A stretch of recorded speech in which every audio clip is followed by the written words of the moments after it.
Ja, du vet når du trykker på høyreklikken din, da bruker du sensene. You're running out of juice. I know. Det er sånn, da kan du se You might bring ting me som some er more once viktige you're og sånn. done training. Du kan finne loot og sånt. Og fotspor og alt mulig rart. Når du holder den inne. Da bruker du på en måte sensene dine. Du kan lukte, se bedre og sånt.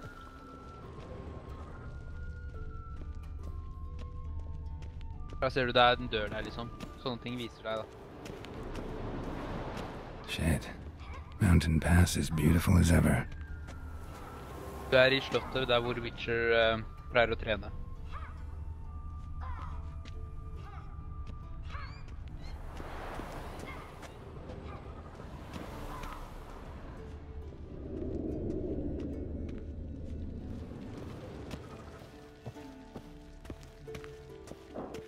Nothing but silver. Gold clashes with my complexion. You should know that.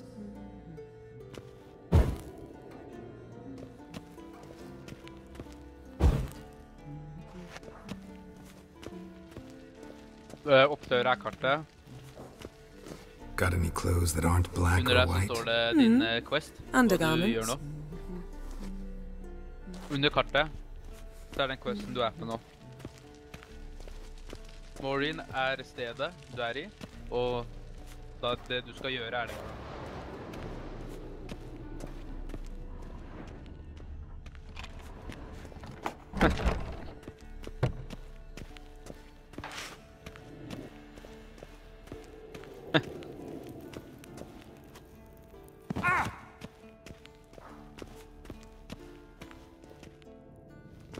Du kan holde inn shift for å gå kjappere. Old Witcher's fast asleep. Ciri's disappeared somewhere, of course. Det der er Vesemir. Han er sjefen over Witcherne. Han lærer opp alle, liksom. Nei, du er ikke Witcher. Ja. Du er sorcerer. Guess she prefers practice to theory.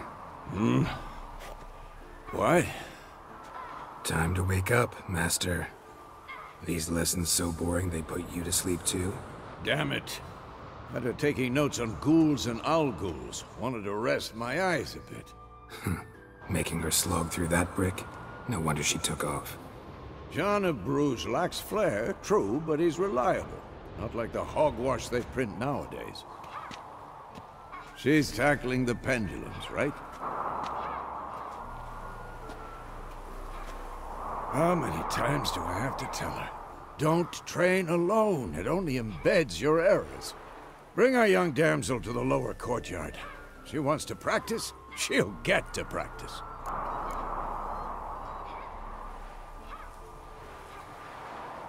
Gotta admit, we've spoiled her. We've spoiled her. I've been saying it from the start. Ciri needs a firm hand. Been saying that true, but you let her walk all over you just like the rest of us do. Fine. I suppose I'm partly to blame. But this has to end. Now. Killing monsters is not something to be taken lightly. Ciri must understand that, if she's to become one of us. I'll see you below.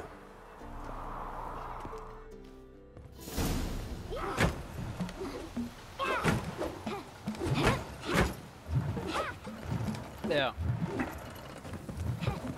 Wrong. Now I see why you were so eager to practice. Strike.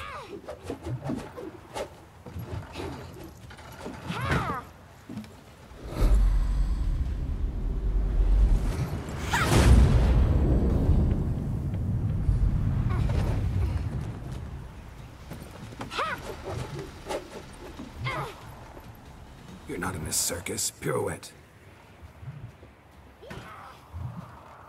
Wrong. Footwork. Enough. Get down. With a flip? What do you think?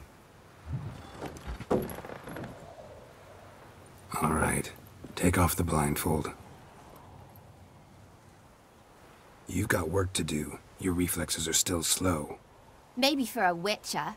Think drowners or striggers will go easy on you because you haven't undergone the mutations? Though in your shoes, I'd fear Vesemir more than any strigger. Disobeying his instructions?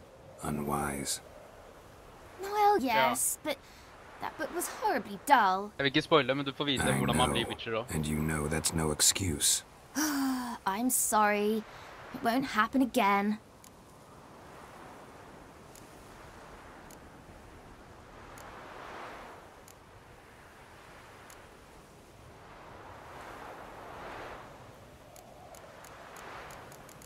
Du må velge hva du må bestemme, bro.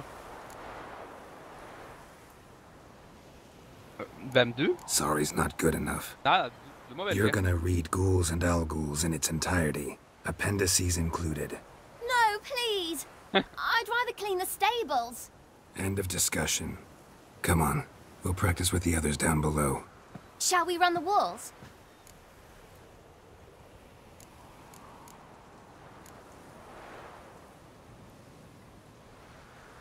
Løpeomkamp.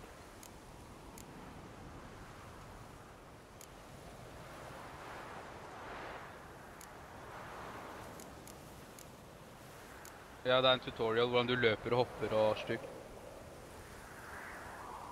Bare ta det. Of tar du den course. at disse der Is a nettopp. Witcher school or an elven bathhouse? Leads you to the bottom.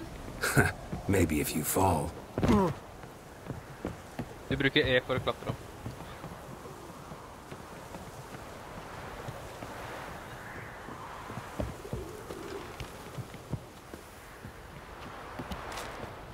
What did I tell you about breathing? Through your mouth, in rhythm with your steps. Siri, cut it out.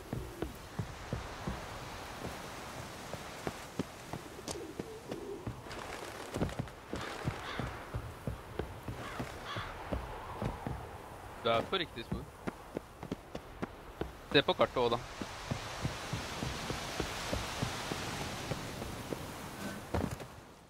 Den er idiot.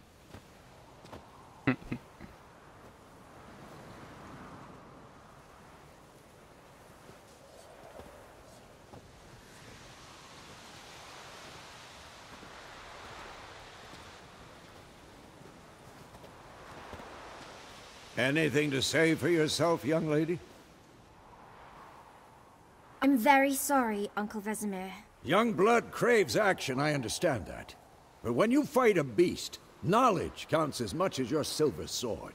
At the very least, you ought to be able to tell a ghoul from an owl. Nei, hun By hun markings, stakk fra like treninga. unto the Panthera stoppa. tigris that in Zerrikania dwells, Men bare stopp. and by the sickly paleness of its visage. So you did read the chapter. Still, you should have asked if... But you were asleep, Uncle Vesemir.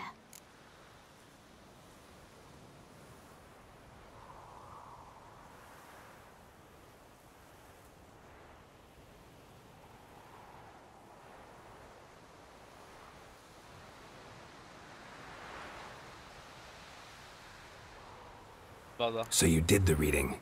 Why not admit it right off? Never pounce on an advantage as soon as it appears. Wait till it stands to have maximum effect. Uncle Vesemir's words. Well, you're a quick study. Quick, but mischievous. Fine, we've talked enough. Geralt, you're with me, Lambert with Eskel, Ciri with the dummy. Again? Stop groaning and grab a sword.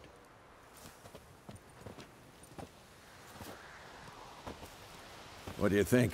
Should we start by reviewing the fundamentals or go right to free training? Jeg vet hva du må ta nå.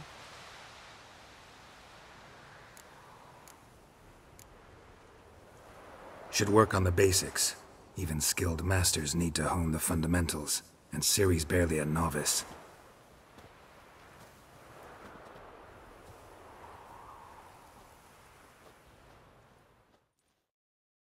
Draw your sword, Geralt!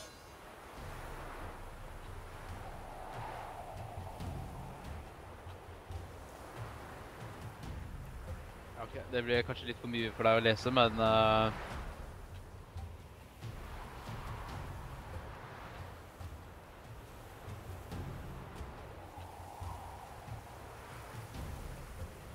Hør.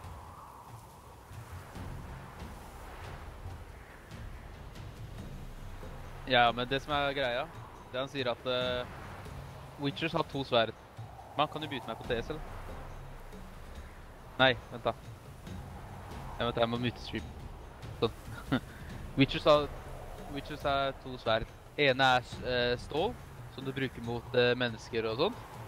Og den andre er sølv, som du bruker mot monstre. Du har alltid 2 sverder med deg. Og hvis du ikke har gjort noe på setting, så vil alltid Geralt velge det sverdet når det er en fight. Det riktige sverdet. Og så har du har sign som det står. Witchers er også mest simple part of combat magic. Det er de signa jeg snakket om i går. Det skal du lære om nå. Og så har du alchemy og sånt, men da bruker du potions for å for eksempel heale kjappere eller noe sånt, ikke sant? Eller så kan du ta olje på dine sverd, som gjør ekstra damage mot visse enemies da. Ja, gå videre.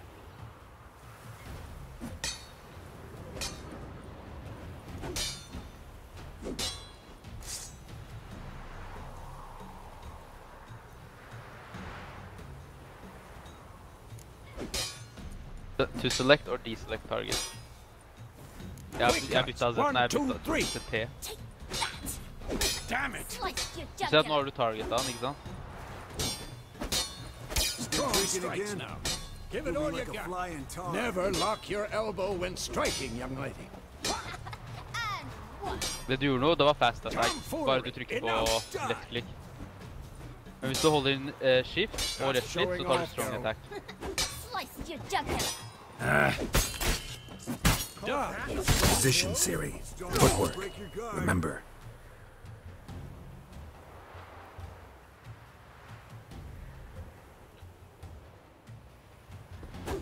Hei, hva skjedde med spillet?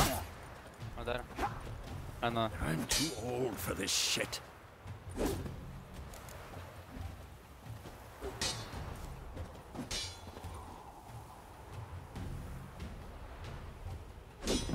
Du har rulle nå.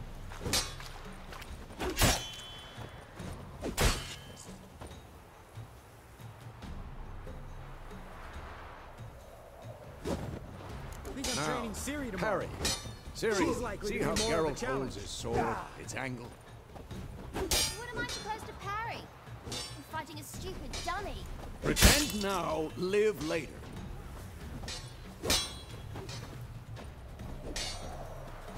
Damn it! Riposte! Strike! Counter-strike! Du skulle angripe den der. Angrip. Ja, nei, never mind, du gjorde det riktig. Det er bra du Now, kan young attack lady, kjapt da. to bring the day to a close, we'll go Yeah, over a quick few counterattack, witches' signs. Let's start with Quen. Ok, du skal starte med Quen sign. Der er de 5 spellsa dine.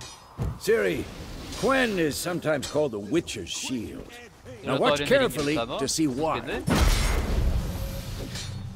Ser du tok ikke noe damage, for du hadde Quen på. Cast Igni, Geralt. I want to see sparks fly. See? If not for the Quen sign, I'd be aflame by now. All right, Geralt. Come on.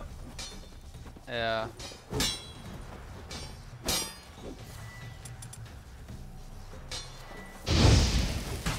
Come on, come closer. Stop showing off, Geralt.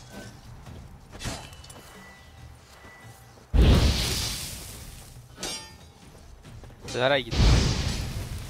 What the blazes Det der are er you ikke... doing? Se på høyre, på Quest. See that, Ciri? Ard will not... Time for Axie. Damn it. I hate this feeling. Axibry?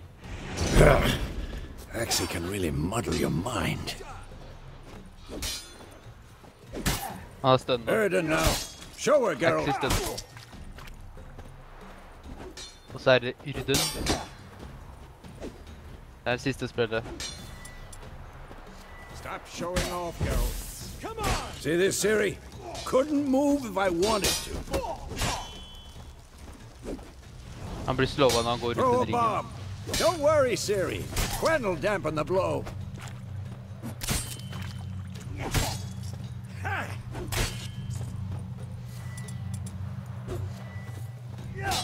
What the blazes?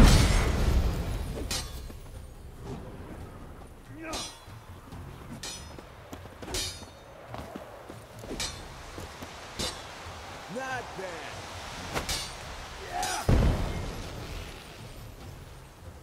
Given me no choice. Enough! Continue training at will.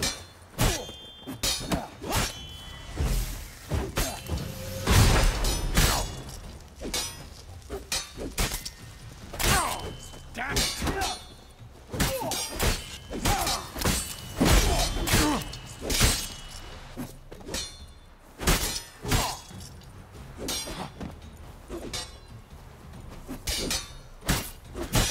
What now?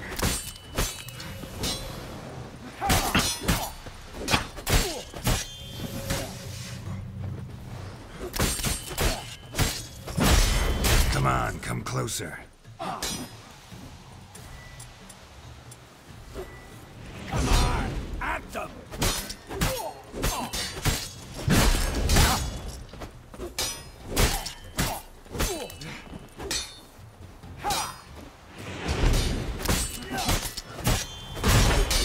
This'll be quick. Come on!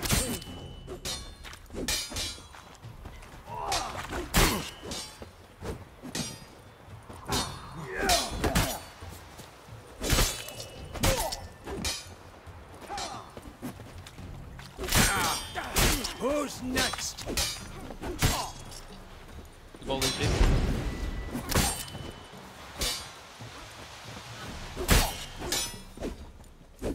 What? Lost your nerve? What now?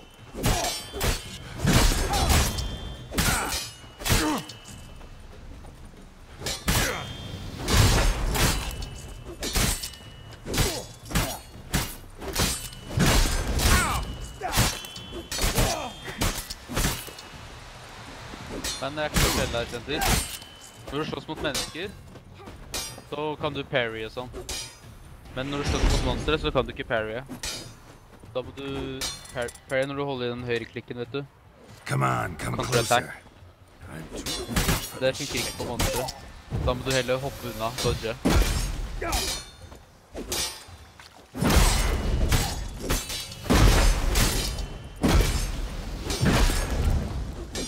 Det er ikke ferdig med treninga, da. Quick and painful. Vet du at du er ferdig med treninga?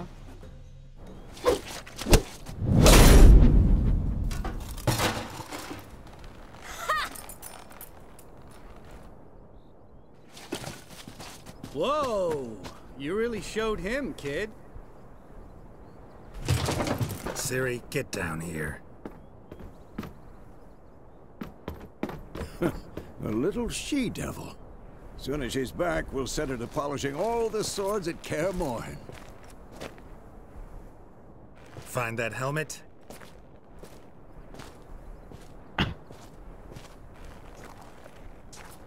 Ciri? I'll make sure to find every last blade for you.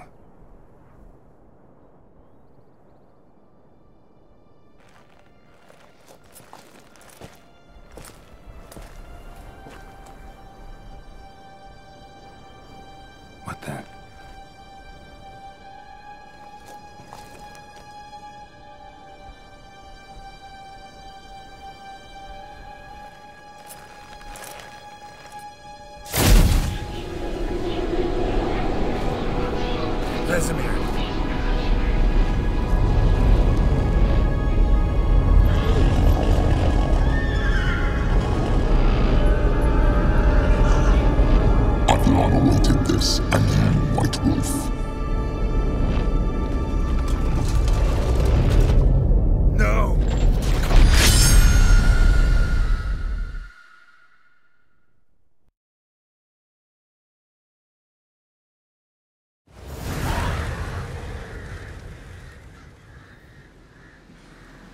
Nei, mann.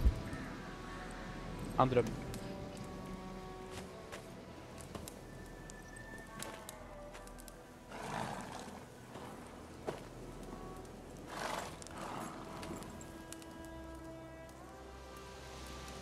You all right? Had a nightmare. About? Take forever to explain. Dawn's some way off. We've got time.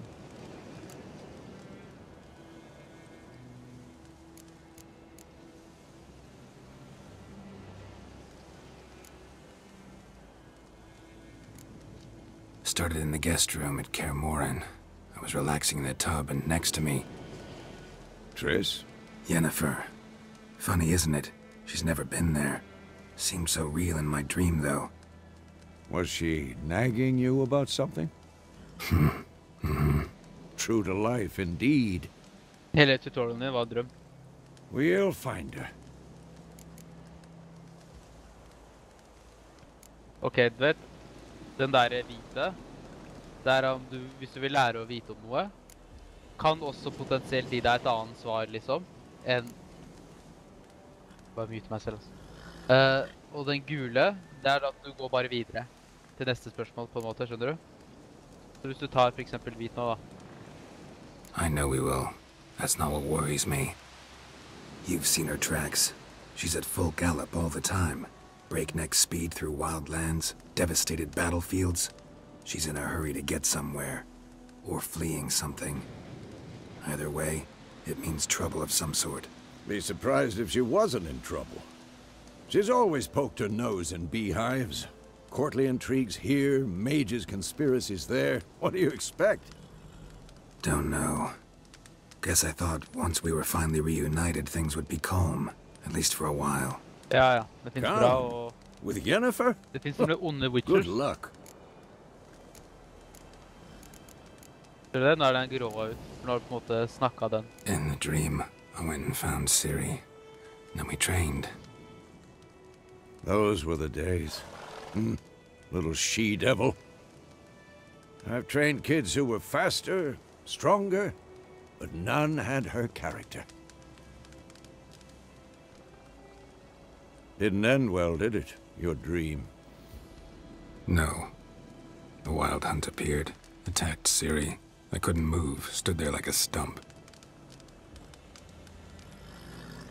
It was just a dream.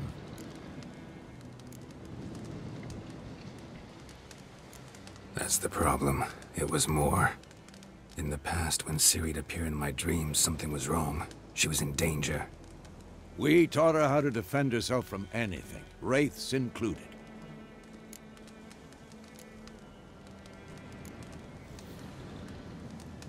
Be dawning soon. Time to go. Wait. Show me the letter from Yennefer. Might have overlooked some hint in there. Didn't overlook anything. We were meant to meet in Willoughby. That's what she wrote. Meanwhile, one army or another burned the village to the ground. All we can do is follow her trail, so... Stop talking for a minute and give me the letter. Oh, how about that?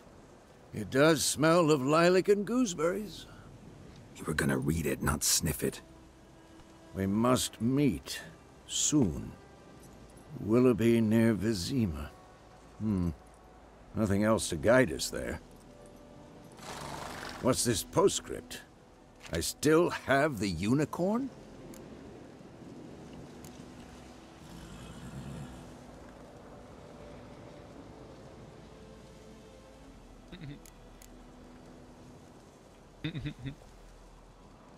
Stuffed unicorn.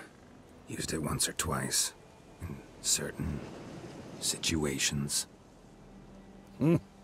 The things young folk get up to these days. Back on topic.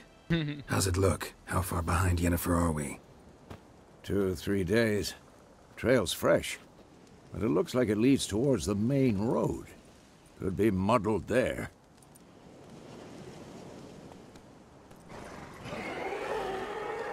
Wait, hear that? I hear it.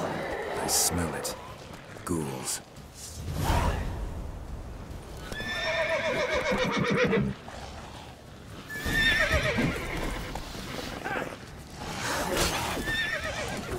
Come on.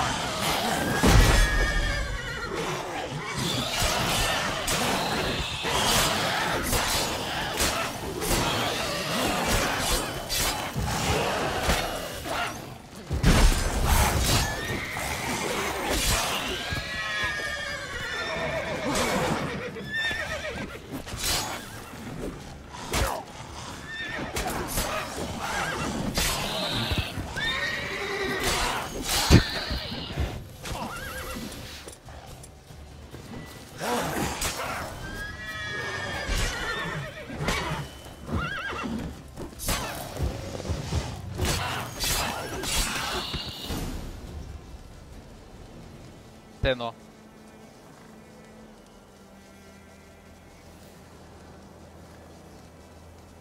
Den røde betyr ikke så mye for deg nå, det kommer senere, blir viktig. Den gule over rød, ta space. Of course, when armies pass, necrophages Ja, den follow. gule, det er liksom Let's go din before any stamina, more show up. da. Når den er full, så kan du bruke sånne spells med Igni og sånn. Ja, og staminaen din når du løper. Og den over røde er livet ditt.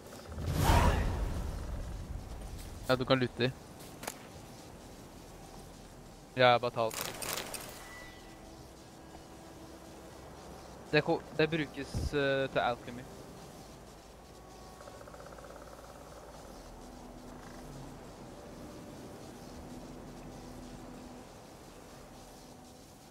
Ja, det er Ignia som deals fire damage.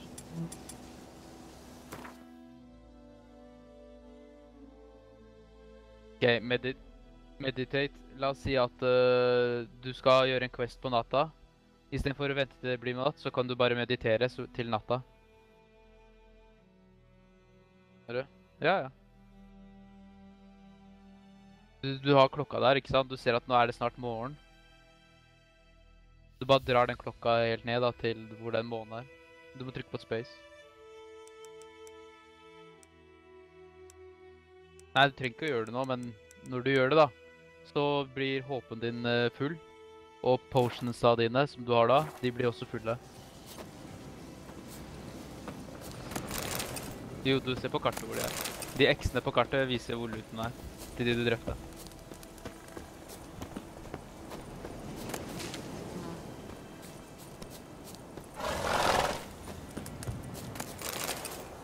For å lage potions og sånt.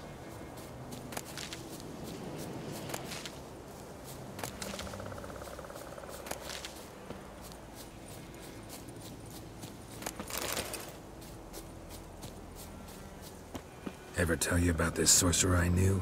Couldn't stop talking about how useful they are as creatures.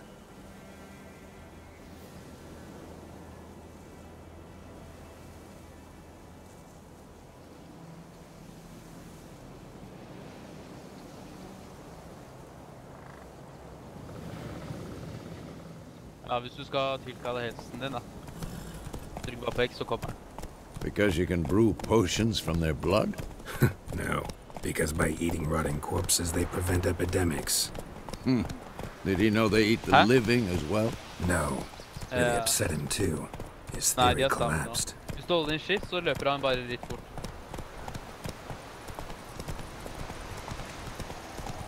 Men hvis du trykker skift 2 ganger, liksom galopperer, så bruker du staminaen. War's not exactly going our way. We have a side. The Northern Realms. Radovid's realms, don't you mean? Temeria and Edirn are no more. Radovid's pledged to restore the old borders, as soon as he wins the war. Believe that?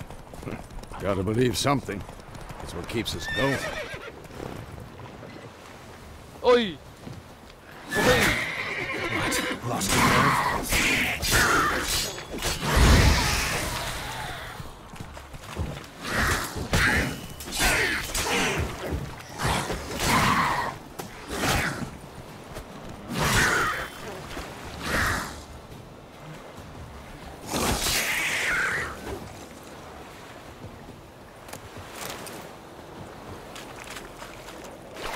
Hoppa ned. Nei, men de ser deg når du hopper ned.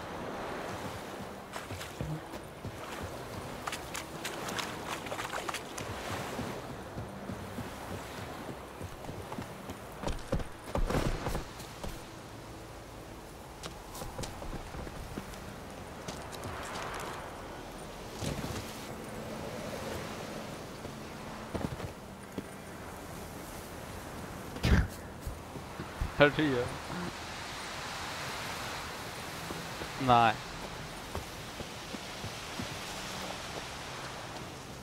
Gå til venstre her, da. Ok, nice.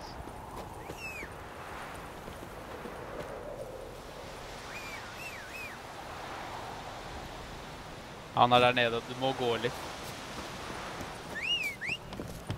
Når han ikke er på kartet ditt, så kan du rope han.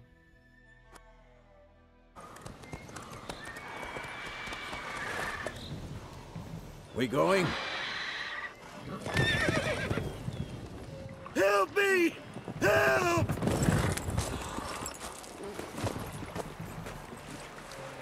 Nei, jeg tror ikke det.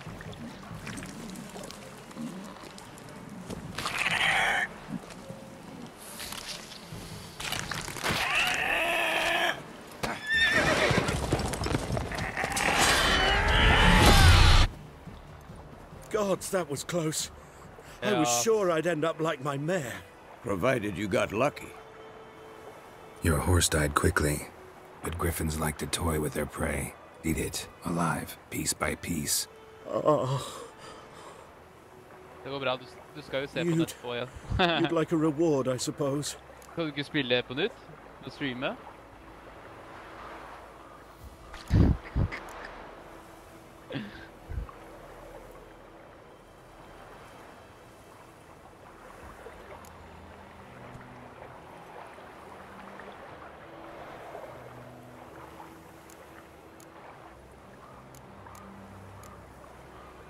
Jeg vet at du skal ta Bruba, ta toeren. Jeg vet at du vil det. Kom igjen. Could always use a few crowns. Thing is, I've a meager purse at the moment. Nilfgaardians requisitioned my goods. Now this. Here.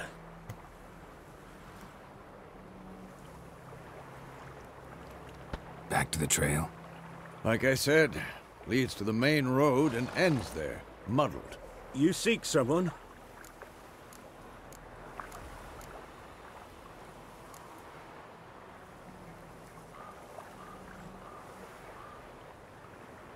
What's it to you? Well, you see, there's an inn here in White Orchard. Sole one around. Gets its share of travelers. Perhaps you'll learn something there? Not a bad idea. Especially since that wound needs cleaning. Ah, beast barely grazed me. But sure, could use a good rye. Nice and cool, you know, straight from a cellar. Let's go.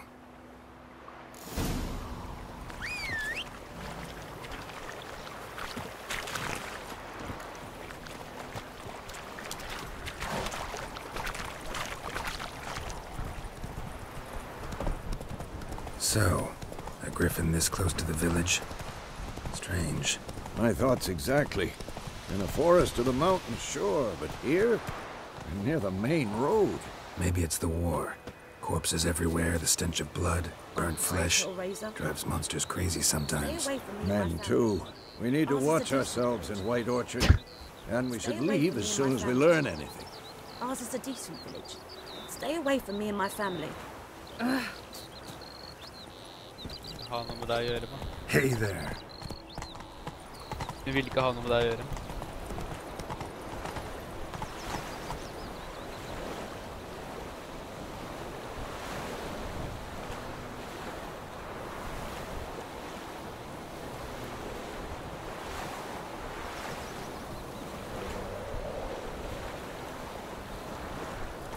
Det som er nice er å finne en note sports, da.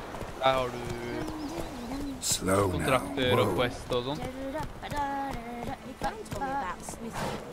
Lad went missing one day, so folk nabbed a witchman that was hunting nearby. Nei, Started for at du poking skal the leve basket. When he started twisting and Slow now. wham, bam, they knocked his head off. Nei, Nei, de bare snakker bullshit. Man snakker i dag. Some drowner that had supped on the kid. Witcher had naught to do with it. What did the folk do? Whoa there, Roach. Raise a glass with me. It's Durban now. D-E-R-B. Hey,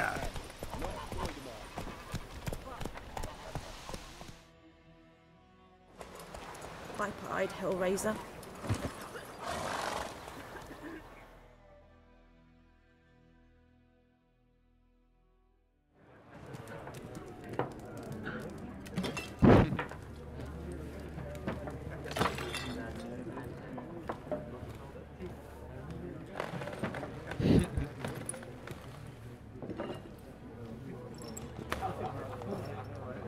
What? Take that down before there's trouble. That is a coat of arms, the Temerian lilies. They've a right to hang there. This ain't Temeria no more, old man. It's Nilfgaard now. My arse it is.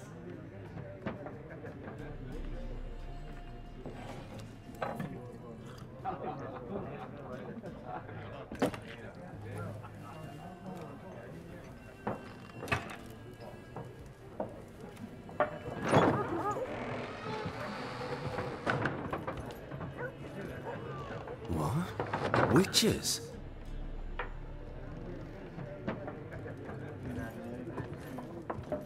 I'll not drink with Weaverlost freaks.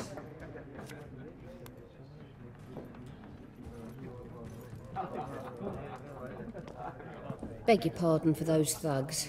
No need. We're used to it. Folk are jumpy round here. Armies just passed through. Now a griffin's prowling about. Already had the Griffin er den pleasure. du så i stad. One mean Den du beast. husker på. Mean? Light way for a hunter to put it. Clawed Lena so bad, poor thing's 1 foot in the grave. But does no good to wallow in misfortune. How can I be of service? With a drop of vodka for me. And you?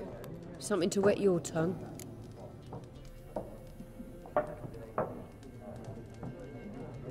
Der har du flere valg da. Hun her, hun er jo en butikk. Du har valg. Hvis du vil se på hva hun selger, så trykker du på toeren der hvor det ikonet er, ikke sant? Og gule, da går du videre med quest da. Og de andre bare får du litt info om hva som skjer her da, i byen. Show me what you got behind the counter.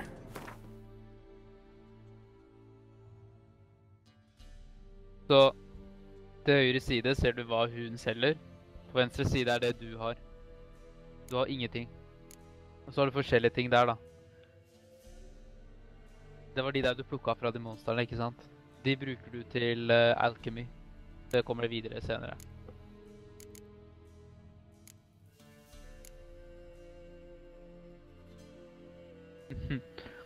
Og 168 gull er det henne har. Så hvis du skal selge noe, så kan du bare tjene 168 kroner på henne da. Det er det hun har.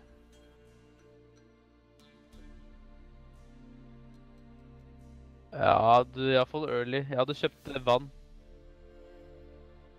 Ja, 6 stykker av vann. Nei, det er sprit. Det er den i midten.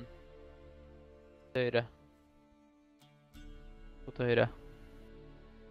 Der, ja. Nei, du gikk forbi nå. Kjøp alle.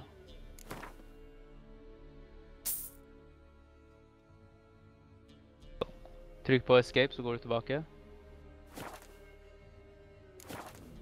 Trykk escape en gang til.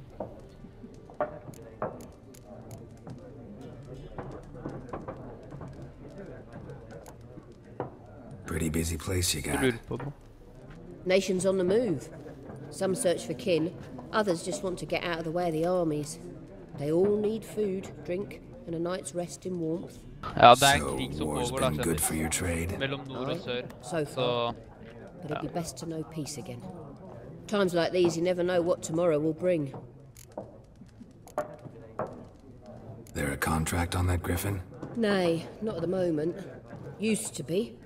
Soon as a beast had built a nest nearby, the alderman would start a collection, or go to the Lord for help. Now the aldermen don't use the privy without asking the Black One's permission first. And seems they hanged the Lord. So no contract. Shame. We might have done something, but not for free.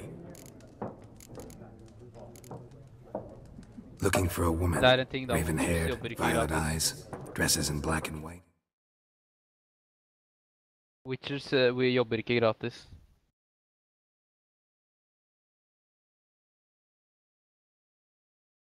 Men det bestemmer du da.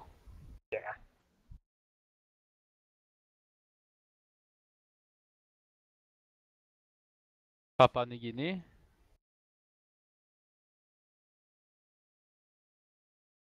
Nei.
Nej. Nätverk.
Det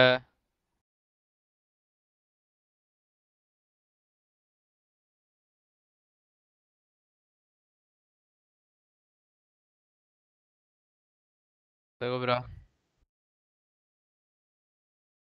Jeg koste med meg selv på streamen. Jeg begynte å nyse, og så hørte jeg noen nyse. Det er snett. Så han snetter meg også. Det er snett bare. Meg selv da på streamen din. Skjønte du ikke det?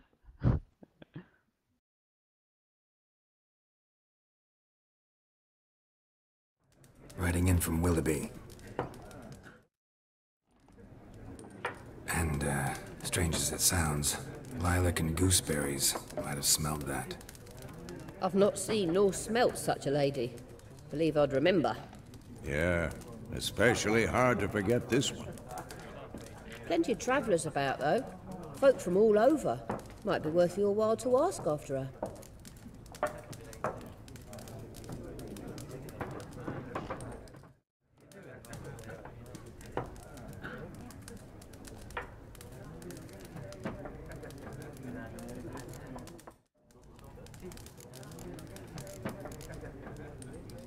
Du kan bruke tastaturet også, hvis du trykker på for eksempel treeren. Ser at det står 1, 2, 3, ikke sant? Han mennesker... Faen, ass. Help you bandage that up? Please. I'm not decrepit yet. Then I'll ask about Yennefer. Mm-hmm. Just remember, we'd rather not draw any attention. You hear? Black One's been out measuring the fields. Let him measure. Better that than burning the harvest. Oh, Drommel. Drommel, you're dumber than a headless cockerel. Why are they marking out them lines, eh? Passing out their patrimony. Give it to their own. I'm looking for someone. And we seek some peace and quiet. Out of my face, freak. For your breath sours my beer.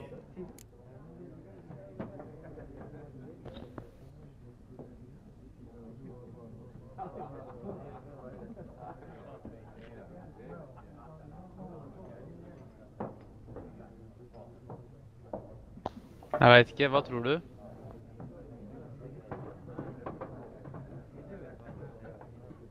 Men hvis du bruker Axie på han der, tror du han andre kommer til å reagere på det?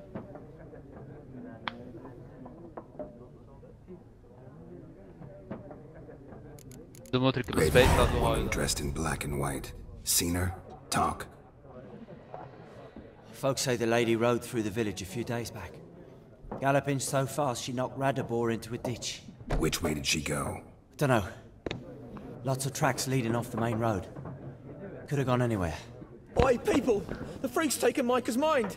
Uh-huh. And I'll take your tongue if you don't shut up.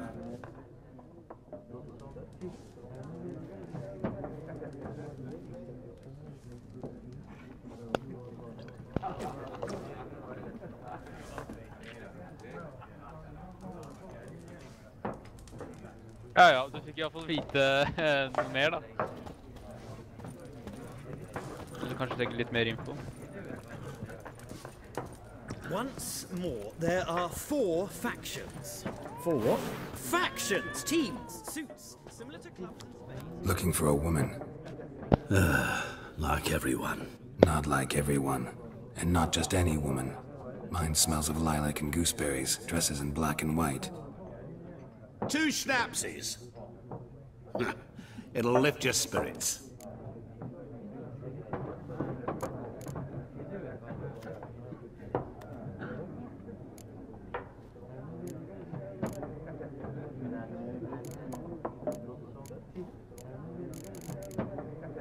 Don't generally drink with strangers. Come. I know this to be a vile place. You might down a little glass merely to aid digestion. Can we cut to the chase? You seen her or not? Yennefer of Vengerberg.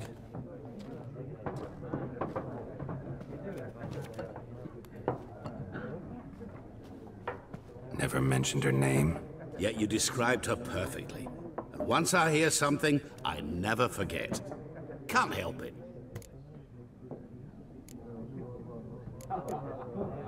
What do you do? Who are you? A mangy vagrant. Gaunter O'Dean, at your service. Vagrant, that a profession now? Once a merchant of mirrors. The madding crowd dubbed me Master Mirror, or the Man of Glass. How do you know Yennefer? What a question. Master Dandelion's ballads, of course. The only way a humble merchant might hope to rub up against greatness. Unless, that is, he's as lucky as I am. And runs into a very patient witcher. Into Geralt of Rivia himself. The Butcher of Blaviken.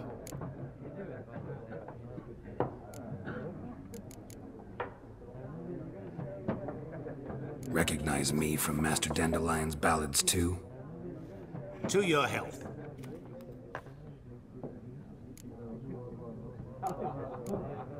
You seen Yennefer? Deepest apologies, but I must ask. Is this about love? None of your business. Yes. As a vagrant, I deserve no explanation. What do you know? Tell me. Before you appeared, it never occurred to me that might have been Yennefer. Who would have thought? Get to the point. An Nilfgaardian scout from the local garrison saw her. Where? At their camp. She rode in there. Dark of night. Black and white. Gooseberries and... Yes, I know. Had a terse exchange with the garrison commander and raced off. Where to? I'm not omniscient. Ask at the garrison. Thanks. We men of the road must stick together. Perhaps one day I'll be in trouble, and you'll be nearby to help.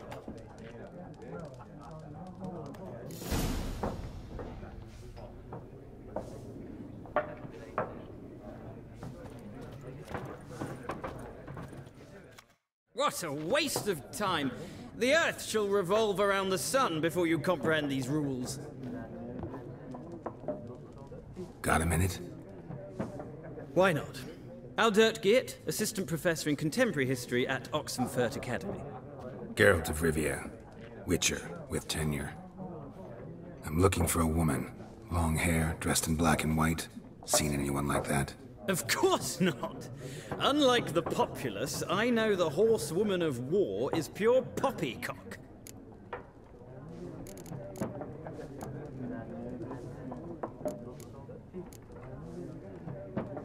Horsewoman of war? What's that about? Folk say an omen. A beautiful phantom rides the fields at night, looks as you described her. Armies follow her, and all who cross her path meet with misfortune. I can vouch for the last bit. Know where they saw her? No, facts interest me, not fairy tales. War reached Novigrad yet? Nope. Novigrad er en stor Nilfgaard on one bank, Redania on the other. Drooling over the city like dogs over a juicy bone. Many a ruler's choked on that bone. True. New York. We value our liberty in Novigrad, and we know how to fight for it. Mm-hmm. The scholars especially. The sword is not the only weapon. Do not forget, architects from our academy designed the city walls. Walls no war machine has ever crumbled. Not a place I'd ever expect to find a scholar. Take it you're fleeing the war? Quite the opposite. Chasing it. I'm headed for the front. Tired of life? I seek knowledge, which I value more than life itself. I've a thirst no dusty old tomes can quench. I wish to see the Nilfgaardian invasion with my own eyes, understand it, and record it all in my chronicle, my magnum opus.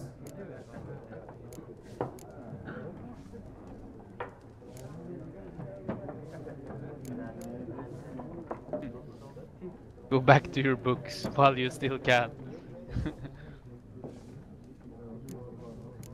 Ja, du bestämmer, bro.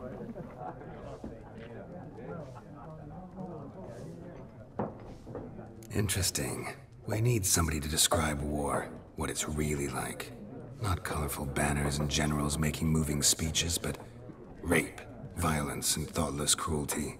Ah, I see you lack the polish of the academy. Rape and cruelty are details of no import to the war's course. Trinkets on the garment of conflict, one might say. Tell that to the people whose houses burned down.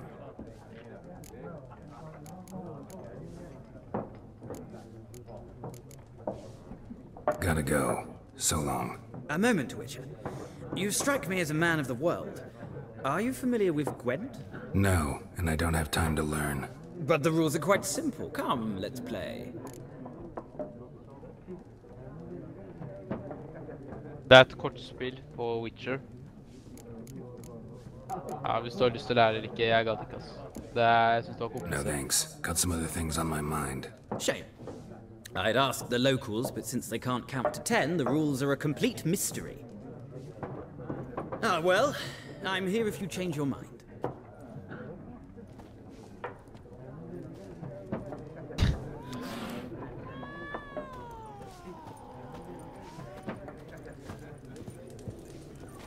Trykk på M.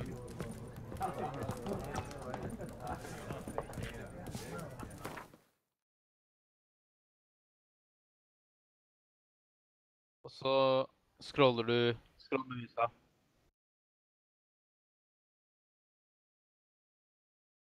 Sånn det. Så den gule der, det er notice board.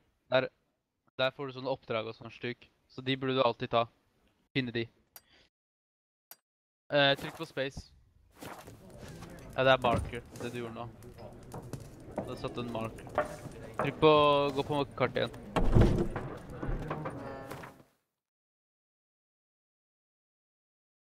Ja. Der ser du der du er nå. Oi. Ja, Vizima, der er det han... Altså, han i Vizima har krig mot han i Novigrad. Nei, vårt sted er... Vi er ikke på noen sitt lag, vi er Witchers. Det er lengre nord, over Novigrad. Så det er da altså Nilfgaardians som kriger mot Redanians. Og Velen er bare sånn stor ødemark, der hvor det bor folk. Og Skellige, det er sånn vikingplass som du kommer til senere. Bare så at du vet om det i hvert fall, når folk snakker om Novigrad. Hva er det du ser nå? Ja, det er noe... Det kommer du til senere. Det er den der du har kjøpt.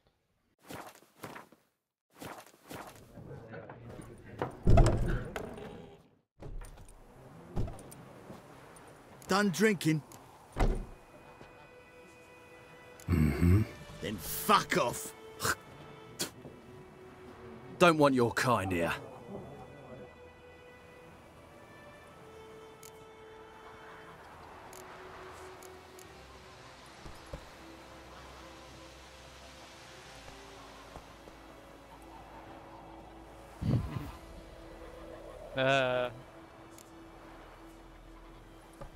Wouldn't want to stay long anyway. Maybe not. And maybe you'll just stay forever. 6 feet under.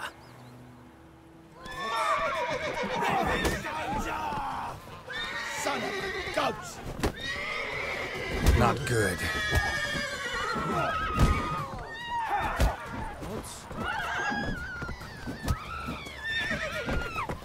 Your arse is mine.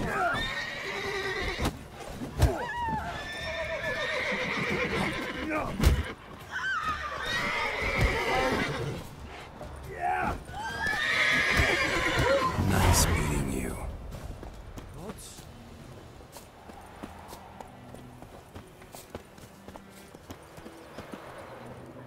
Du har ikke drept dem da.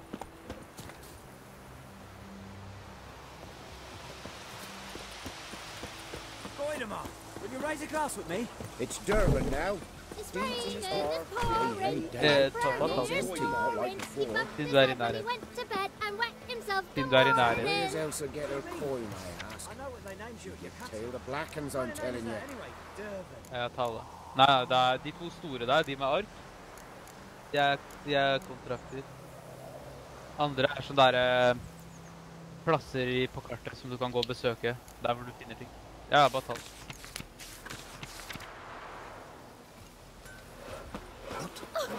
did you say?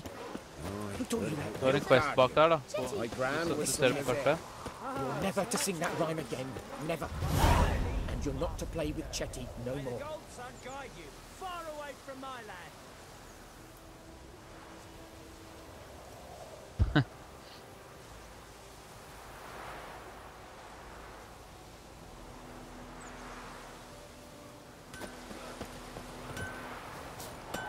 What the fuck am I to do? Eh? What? I see you with him again and you'll regret it. What happened here? Oh, got a wee bit chilly the night, so I set fire to my forge. Got it nice and roaring. Roasted some wieners. What do you think happened, dimwit? Some bugger set alight me workshop. I've lost everything. Everything!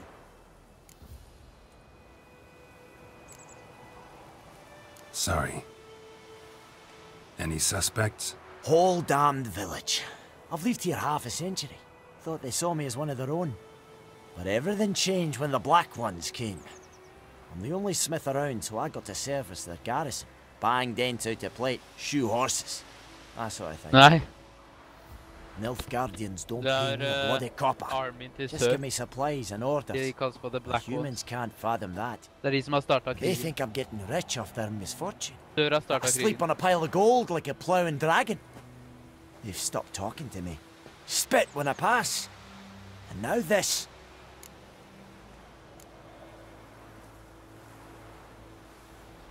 I can find your arsonist, provided you're willing to pay. I've not much left, but I'll give you all if you bring me that horse in, so that he gets what he deserves. The night of the fire, I heard movement outside my hut. Went out to see if I could find any tracks, but found nothing. But then I haven't got cat eyes, have I? Good luck.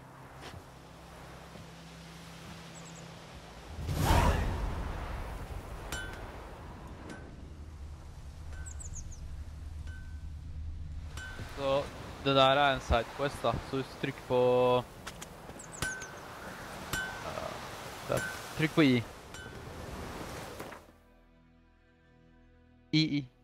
Der ja, riktig. Ja. Det inventoryen din.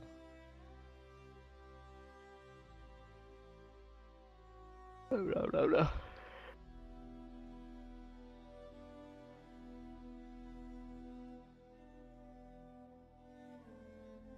Du kommer til å finne våpen og klær og bue og sånt etter hvert da.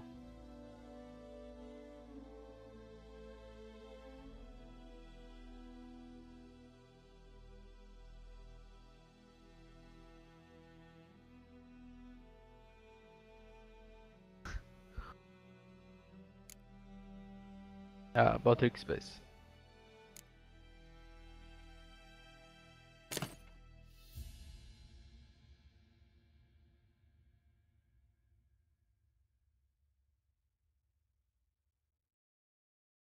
Burde du putte den i slott 1. Ta den andre og putte den i slott 2 da.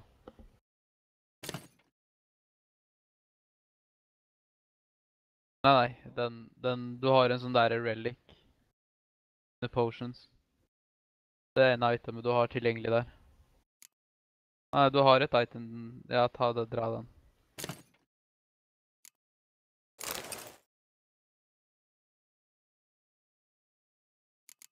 Ja, du hadde byttet plass på maten. Ta matene til venstre.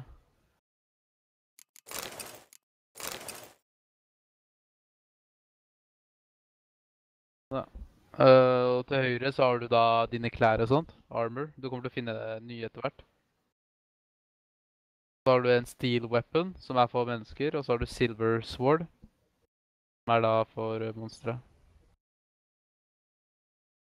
Ja, og så under klærne dine så har du trophy, ikke sant? Det står trophy. Når du dreper monstre, så hender det ofte at du kutter av huet deres, som en trophy. Og det gir deg en sånn boost, for eksempel, at du får mer gull. Ja. Så. Mer.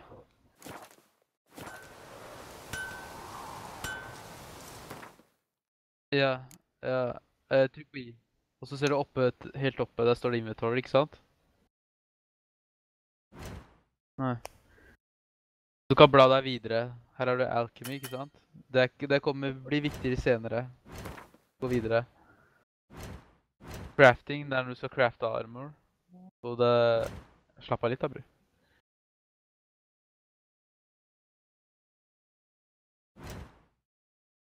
Quest.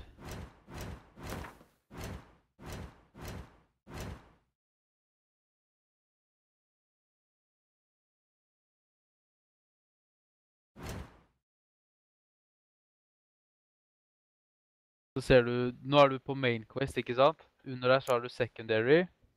Så har du Witcher contracts. Og han du snakket med nå, han dvergen, han er jo en sidequest. Han har ikke noe med storyen å gjøre. Hvis du vil ta hans quest, så må du dobbeltklikke der da. Du må trykke på en av de en gang.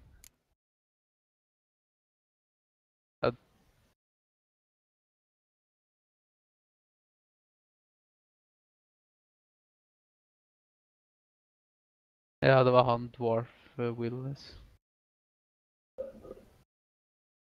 Her har du secondary quest da. Det var det du tok nå. Så hvis du vil tracke den her, så må du dobbeltklikke på den. Da ser du at den er i nærheten.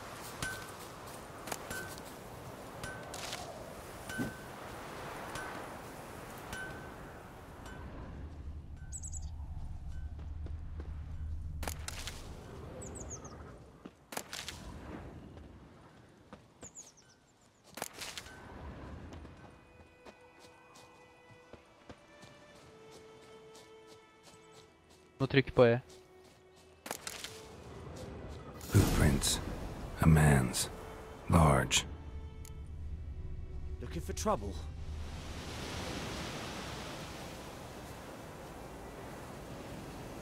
Bare en vanlig NPC.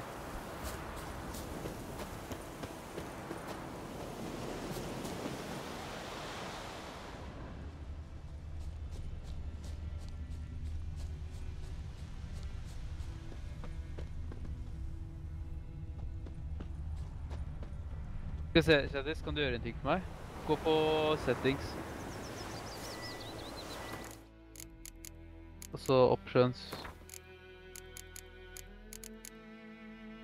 Gameplay.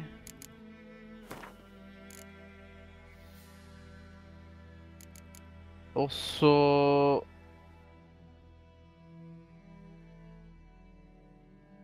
Nei, scroll ned.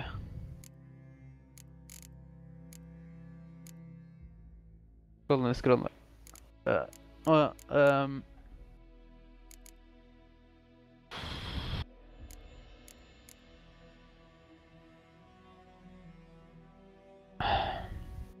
Gå på video. Gå på video.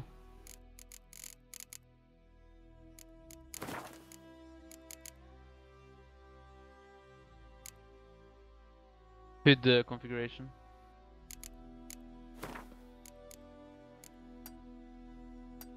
Og så skru på Witcher senses on minimap. Og scroll litt lenger ned.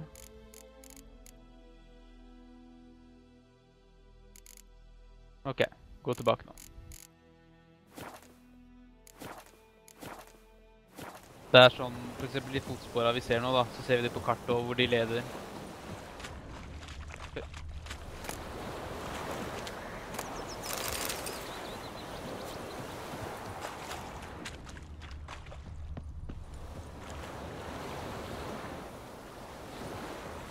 Ja, nå må trykke på E. På fotsporene. Took off his boots and went in the water. Probably wanted to cover his trail.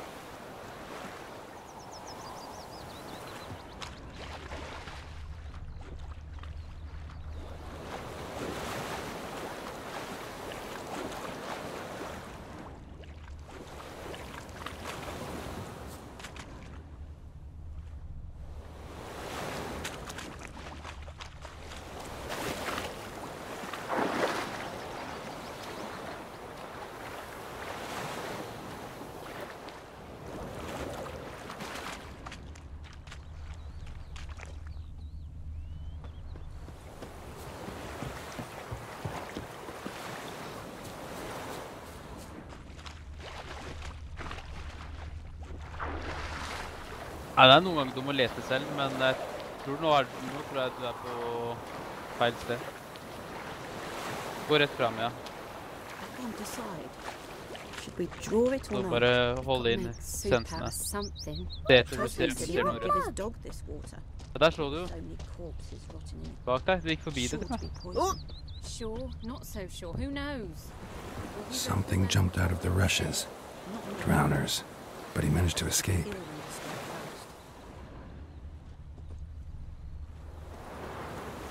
Tracks lead back to the village.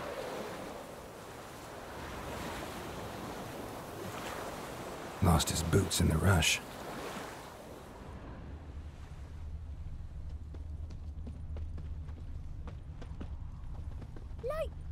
Gloar and I'd say. Don't you look at me. Lad went missing one day. Stay away Bleeding, but not badly. Surface wound.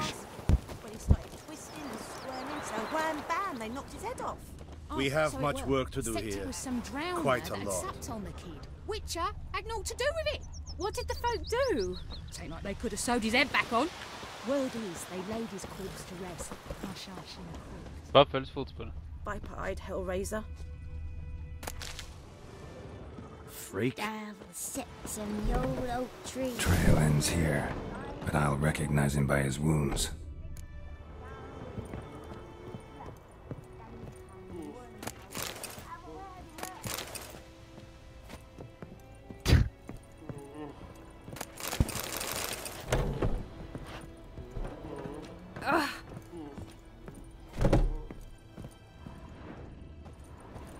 Drowner claw marks. It's gotta be him. Nasty wound. Run into a drowner? What the fuck do you care?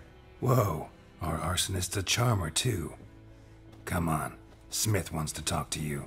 I ain't not talk to a non-human. Sons of bitches all, and dwarves are the worst. Greedy little magpies, do anything for gold they will. They forge the blades the black ones put to our throats. Am I not right? Listen, we can work this out man to man. I give you gold, you don't turn me in. My mum died a while back and I sold her tools.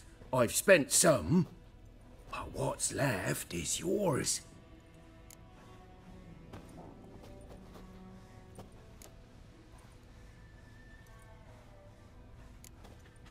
Magpies and dwarves might be greedy, but I'm not. Can't buy me. Then I'll beat your fucking mug to a pulp!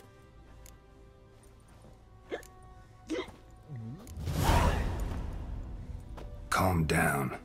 Now follow me.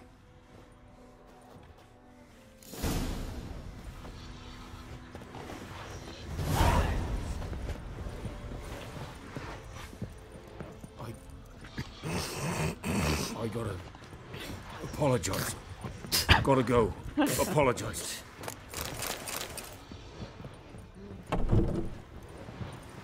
Din tyv. Det er en tyv. Det er en tyv. I think those plums are wreaking havoc on my gut. Nei, det er bare hvis du gjelder foran vakter og sånt. De catcher deg. Du må eskorte han dit. Will you raise a glass with me? It's Durban now. Eller hvis du vet hvordan dvergen bodde, så tror du kan bare løpe bort dit. What do you mean? Viper-eyed Hellraiser. Ja, bare gå og snakk til dvergen, da tror jeg du speeder opp. Up and at him. What's going on? Here you go. One village pyromaniac in the flesh. Nap? You! I knew your mum for years. Charged her nary a copper. This is how you repay me. I've had enough. Hey, soldier. A minute of your time, please. No! Willis, I beg you. I was drunk.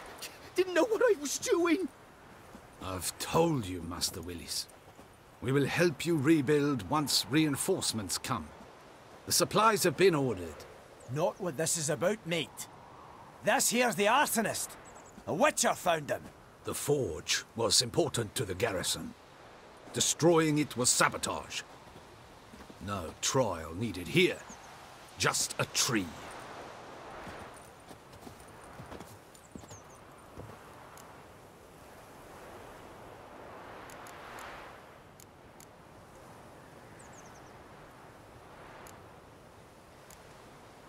Harsh as punishment goes.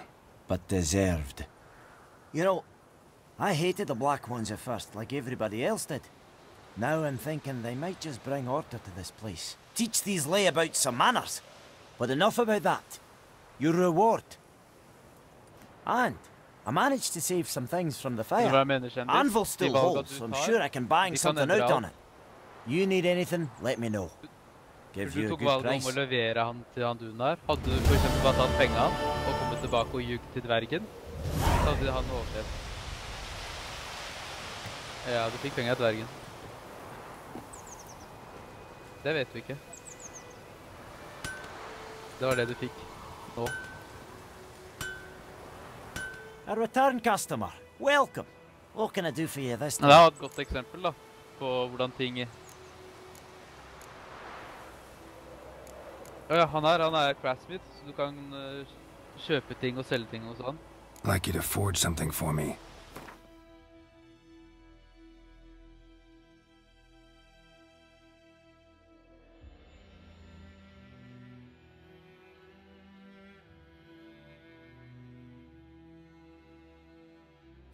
Ja, men du kan kjøpe de tingene hvis han har det på lager.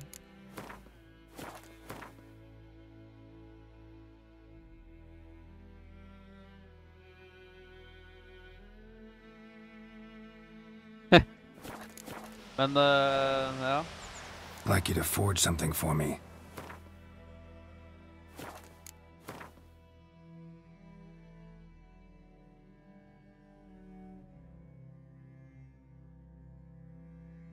Det er bare en skjorte. Men hvis du hold på skjorta, så ser du, den vil ja, ikke sant, den sammenligner med den armen du har nå. Din armor har da 15, ikke sant?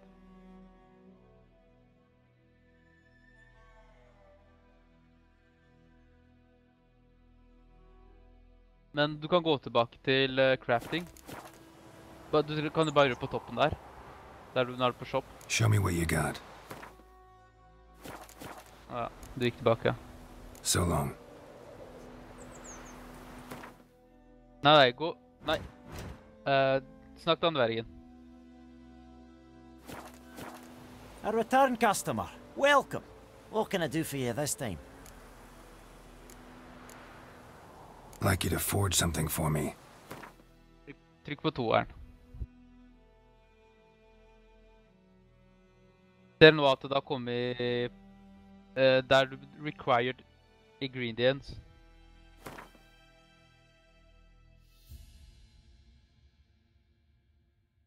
Kan du høyreklikke på de for å kjøpe de. Hvis du trenger komponenter da, til det itemet der. Hvis du vil bygge den der chest armor. Du trenger 2 av de, ikke sant?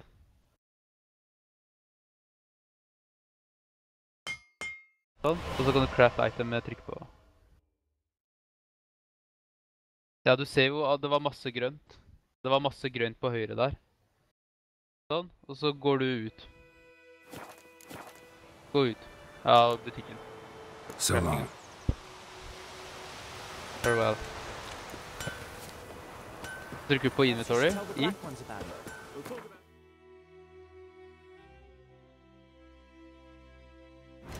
Og så går du til den I midten, tror jeg. Nei, ikke crafting. Inventory. Du har flere sånne ting I inventory. Nei, åja, nei, du har den på deg, ja. Ok. Ja, ok. Never mind.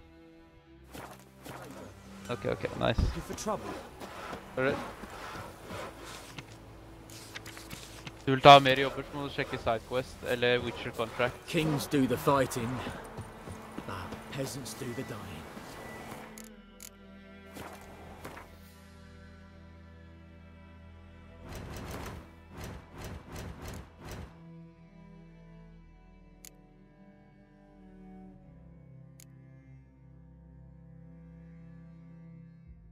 Secondary quest.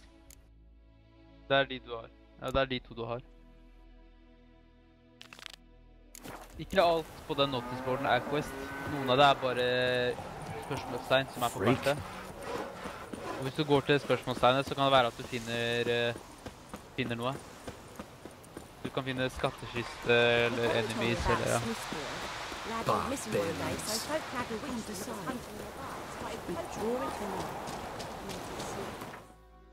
Trykk på den der grønne der, den stolpen. Det er fast travel.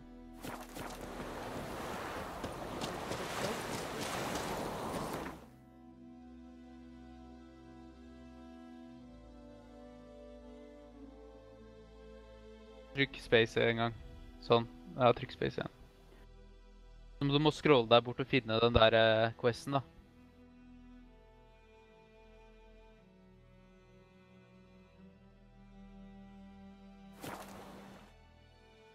Ja, bare ta fast travel til Racket Village.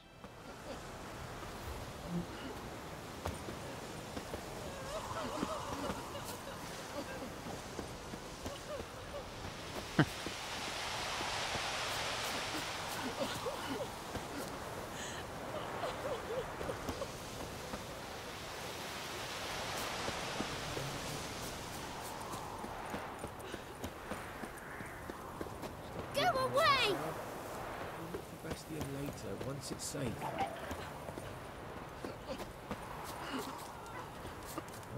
Do that often? Talk to your dog? It's my brother's, Bastion's, but guess he's mine now. See, Bastion fought the Black Ones in a battle just outside the village. Haven't had word of him since. I told him, do like I did, lose a finger or two so they won't recruit you.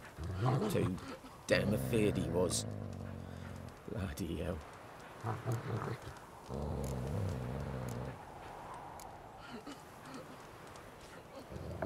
I'd walk the battlefield if I were you.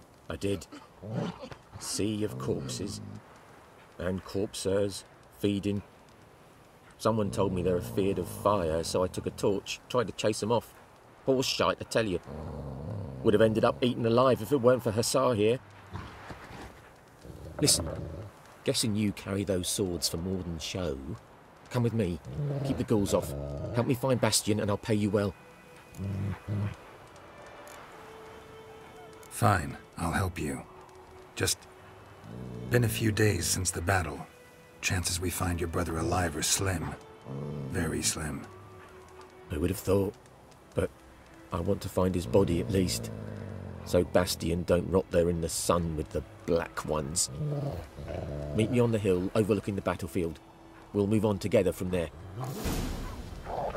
Black Ones er en army som er fra sør.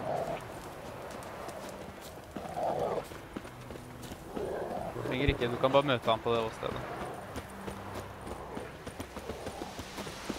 Og det skift da, bror. Her.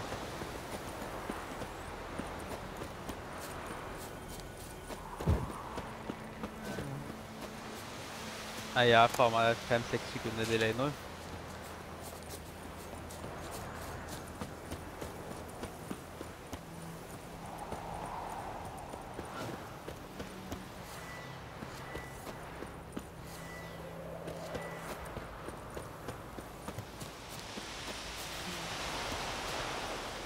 Hæ?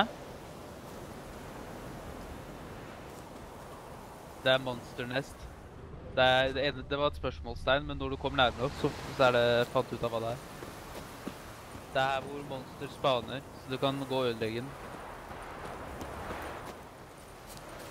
Men hvis de er sterkere enn der, så må du kjempe.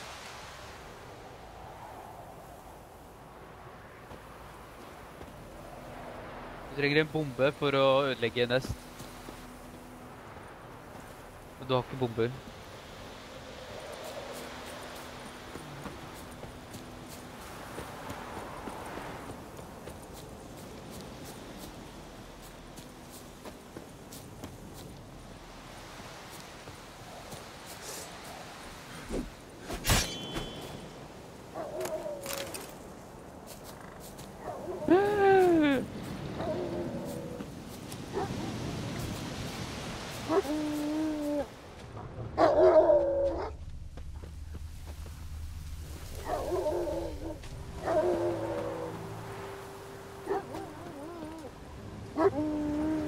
You're here, good. Når du bruker senses, så hører his body must be here somewhere. Among countless others. Want to examine them one by one? Could take a while. You needn't fret.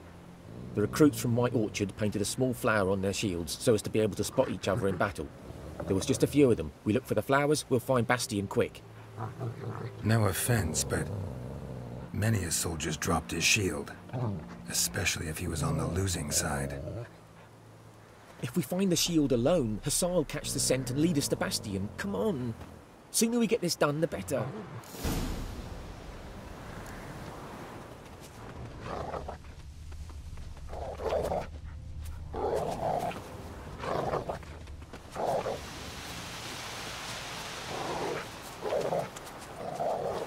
Nei, ikke ennå. So many corpses, and the war's just started. Må du velge, bro.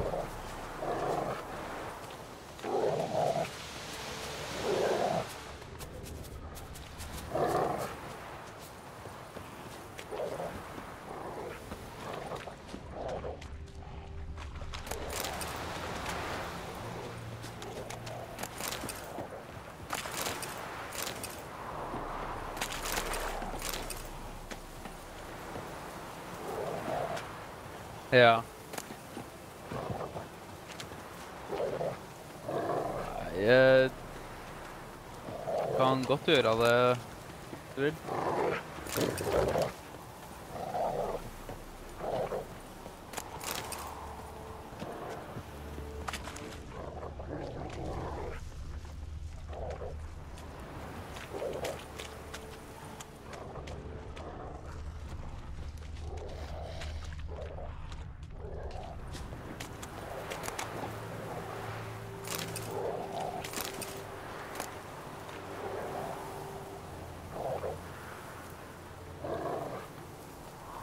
Trykk på V. Ja, du inne I den dødte X, vet du. Nå funker det ikke.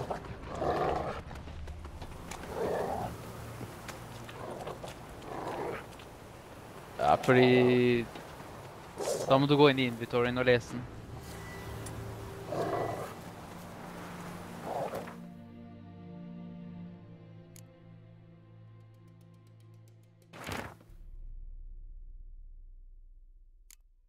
Det den med stjerne på som ny, da.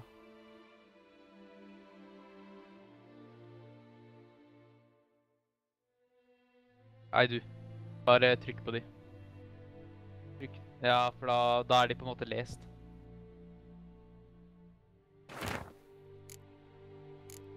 Du har ikke lest dem. Ja, trykk på der, ja. Og så trykk på den andre. Sånn, ja. Da har du lest alle.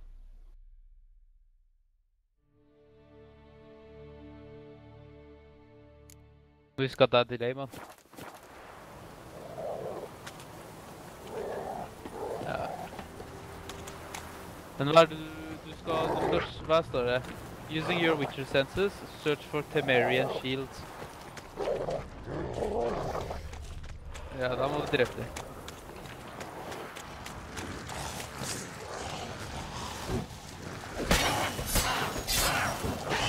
How long are you gonna make me wait?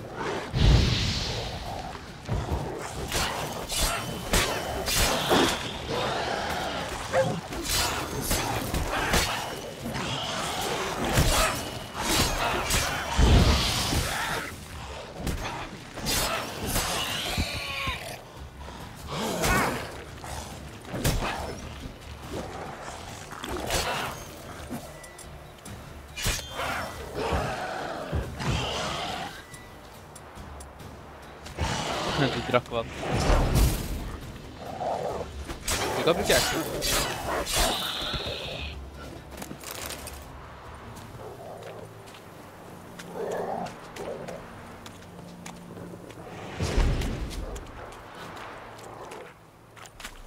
Reckon this ain't a good time to chat. Let's do what we've come for and get out of here.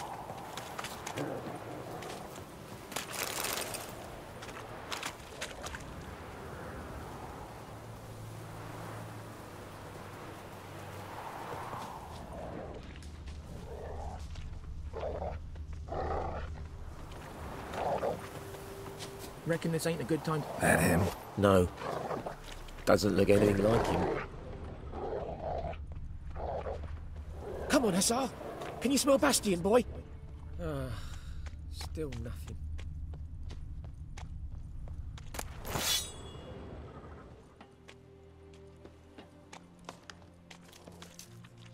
That him? No. Neighbour's son.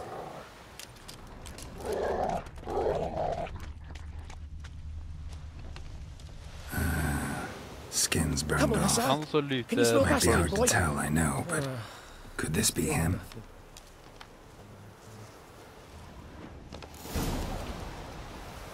He found him! Hussar's caught his scent! Come on! Eller jo, det var det.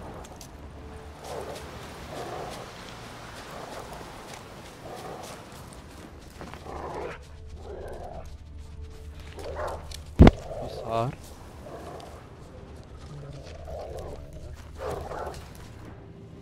But there is more. My lieutenant demanded we defecate on command. Ballista bolts, landing all around, and all he could say was, "A soldier with a full stomach will not step onto the battlefield." Now shit, that is an order. Can you believe it? The cretin. Stop! You're killing me. My ribs. It hurts to laugh. That needs a tourniquet. But first, want to explain what's going on here? Bastion! Is he... Has this Nilfgaardian captured you? No. He saved my life. I got a cut to my side, and then got hit in the head. Couldn't see anything.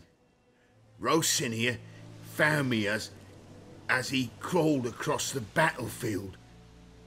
His legs twisted. And so we were. A blind man leading a cripple. Found this place. I'm taking you home. We need to see to these wounds. I won't leave Rosinia. Alone he'll die. And he can't go back to his home. He's deserted. They'll hang him. And what if they find him with us? They'll hang us all, my Laisha included. No, the Blacken stays here.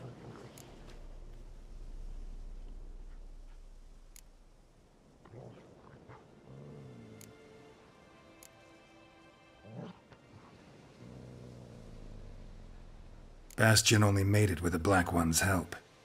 Maybe you ought to show him Nordlings aren't as barbarous as Nilfgaardians make us out to be. Well, I could give him our pa's clothes, teach him to work the field. But that accent... Fine, I'll take him in. Thank you, Witcher. Your reward, and the gods protect you.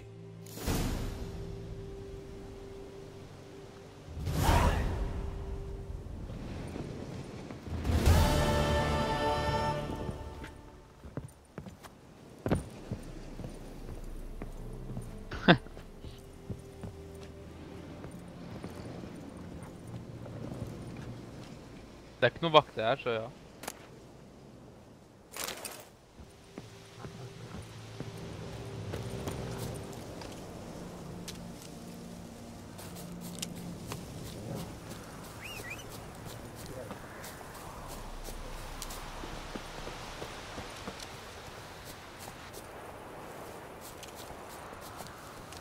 Nei, han spaner. Go. Når han ikke er i nærheten, spaner.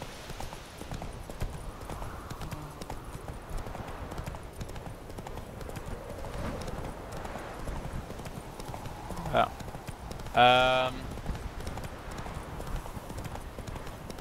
Vil jeg si.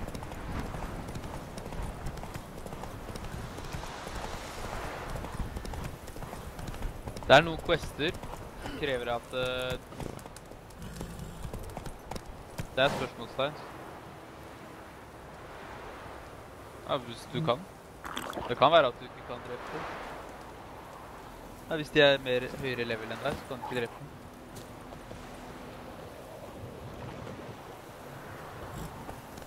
Jeg anbefaler deg alltid å save før du gjør noen sånne ting. Sånne risk. Ta escape, og så save game.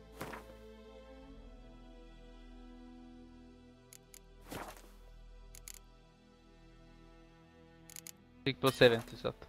Der, ja. Da kommer du akkurat der du står nå.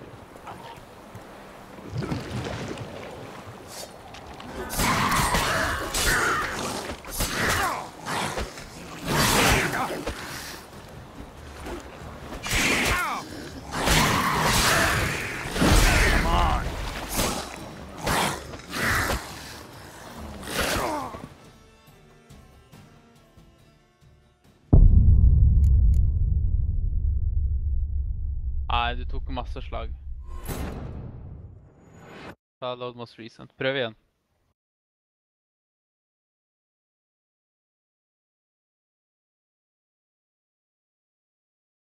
Prøv å bruke heal og sånt når du er low. Drikke vann og sånt. R og F. Come on!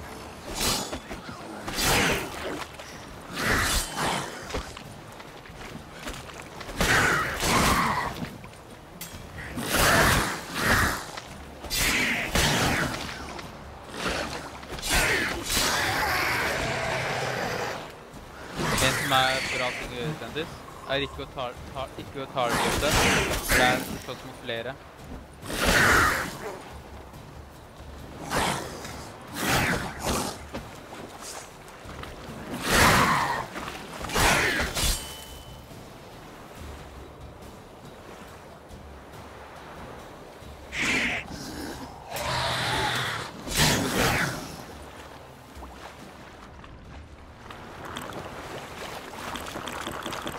Pass på en sånn nå, den kan sprenge.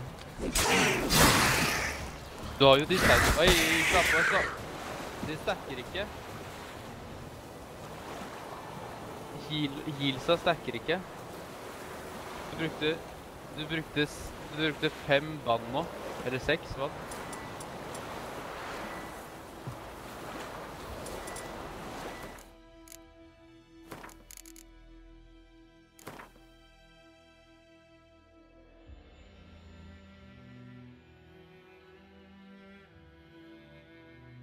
Hæ?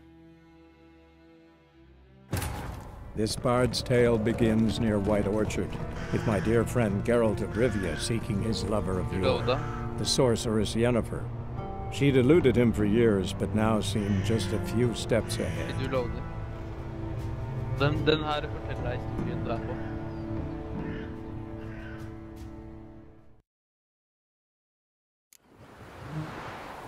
Ja. Husk å bruke signsa dine da, når du kan. Toeren. Husk å bruke de signsa dine da. How long you gonna make me wait?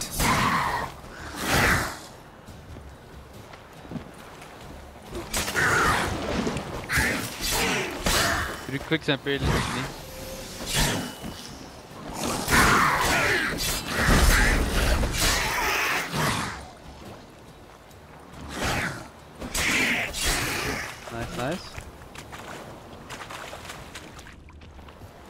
Nice. Nå får jeg ikke mye av det.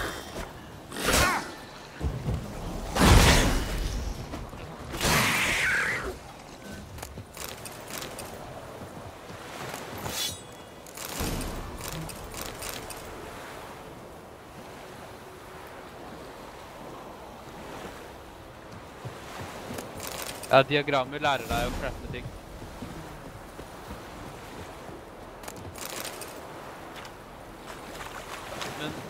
Men du har ikke luta alt der da, siden det på kartet er fortsatt vist.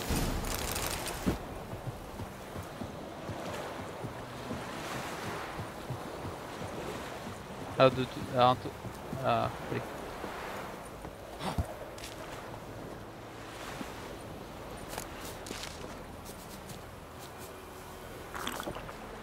Ja. Sånn alt som er sånn søppel og sånn kan du selge.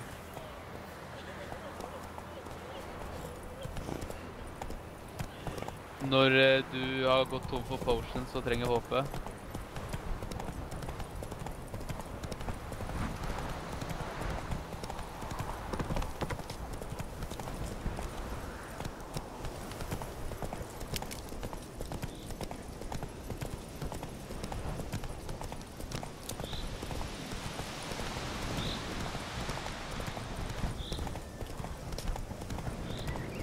Det noen som spanner på natta som ikke spanner på dagen og sånt, ja.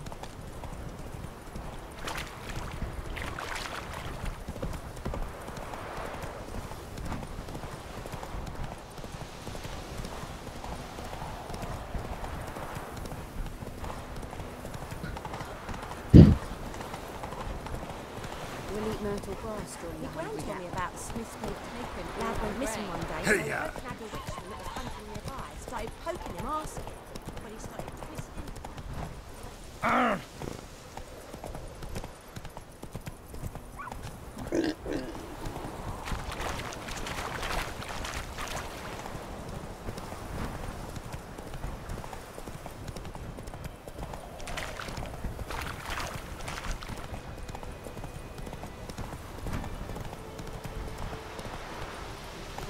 Giddy up. Du fant en ny marker, så da har du en ny fast travel point. Unlocka, liksom. Magic. A place of power.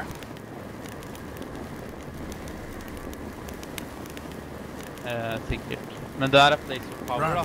Hvis du tar den der, så leveler du opp. Eller du får en ability point. Ja, den der er den samme.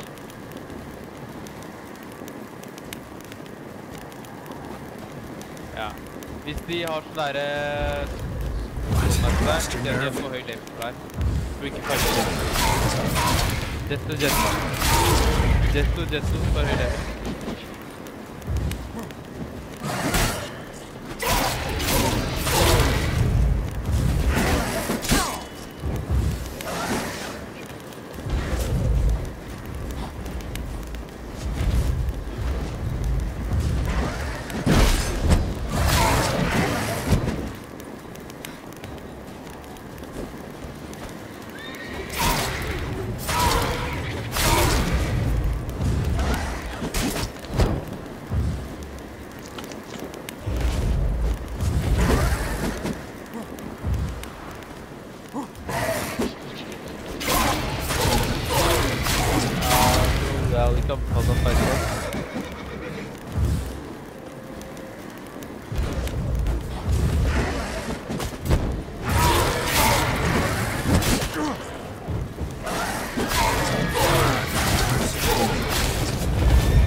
Du har lav håp også.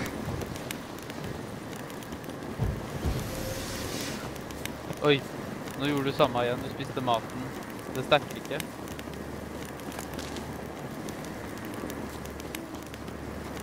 Det er kanskje en stakk. Ta det som var da.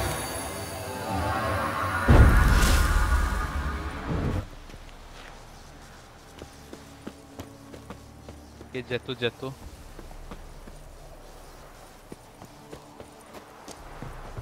Men du burde ikke ha drept fightfolk som har hodeskade på seg. Not so fast, Roach. Fordi de er over level. De er for høy level for deg. Du burde ikke ta de fightsa. Du kan heller marke dem på kartet. Legge en sånn marker, så kan du komme til dem senere. Ja, du burde se dem.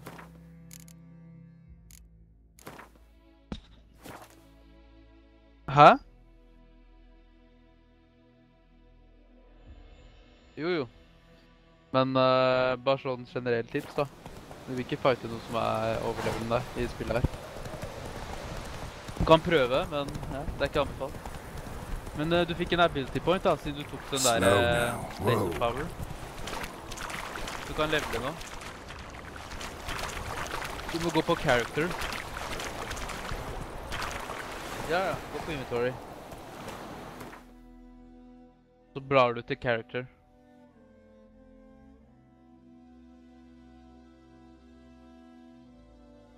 Den er verre, den er rød. Men den blå der da. Runestone putter du på våpen og armor. Ja, ta den da.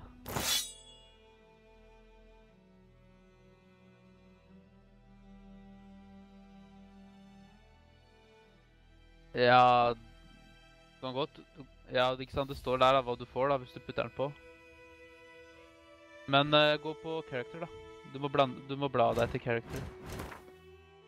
På toppen der.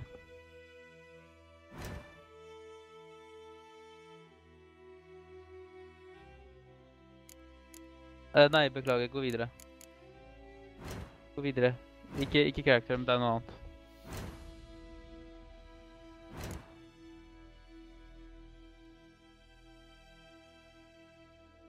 Character er det. Ja, her kan du velge hva du vil levele opp, da.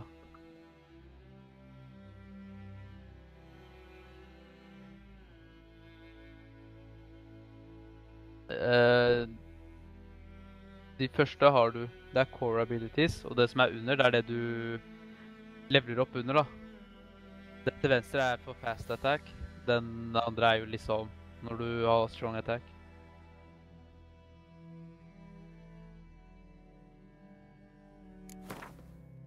Der må du velge selv da, etter hvert hva du har lyst til å bli level opp i.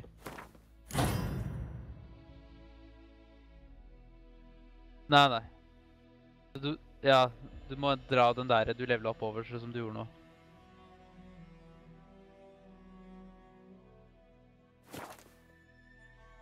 Nå har du den aktivert, den som du har der, da. Da er du på litt sterk når du angriper litt kjappere med vanlig attack, da.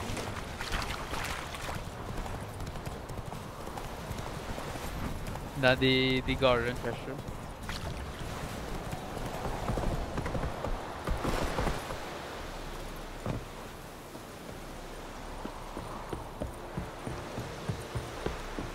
Is it true? Northern women bathe but once every 3 moons?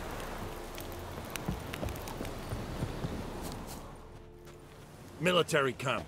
No locals allowed without the express consent of the garrison commander.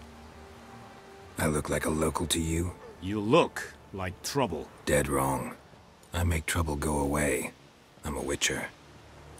A witcher? Captain Peter Sugwin Levy is in the tower.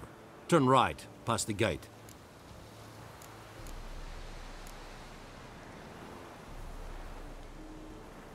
Guessing your captain's got work for me. This is the army, Nordling. There is no guessing. To the tower. Go.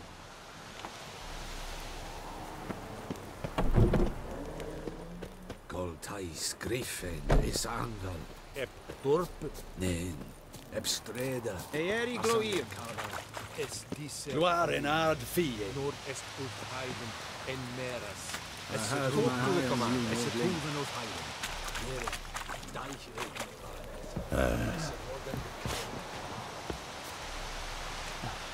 Det er ikke en god idé å lute her, nei.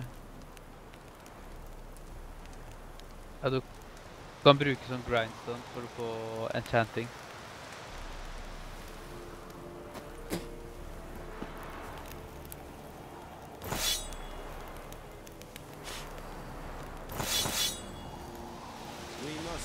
Ser du nå opp til venstre? Nordling? De grønne. Den grønne var den der place of power du tok, der du fikk en ability point. Og den der sverdet er jo det sverdet. Oi! Oi!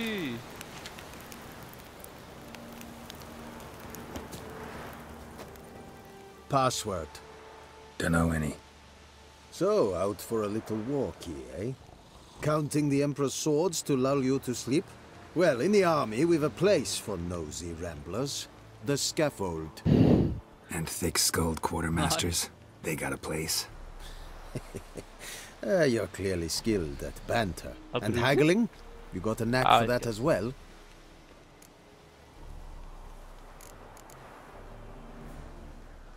I'd like you to craft something for me.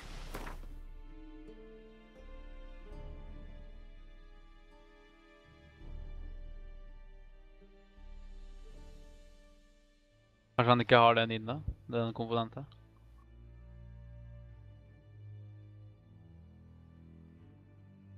Det ser du hva du har lyst til å bygge, og hva du trenger for å bygge noe. Nei, du trenger ikke å crafte noe nå.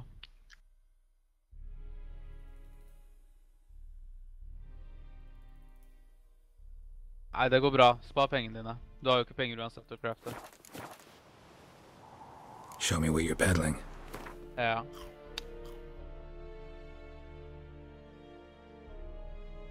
Det du har til venstre, det kan du selge. Når du bare høyreklikker på det, så selger du det. Det med rødt kan du ikke selge til han. Ja. Men våpna dine, de trenger du ikke.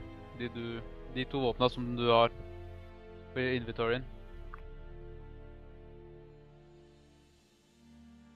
Nei, det er hans sin butikk, det. Ja, gå på der du pocket. Ja.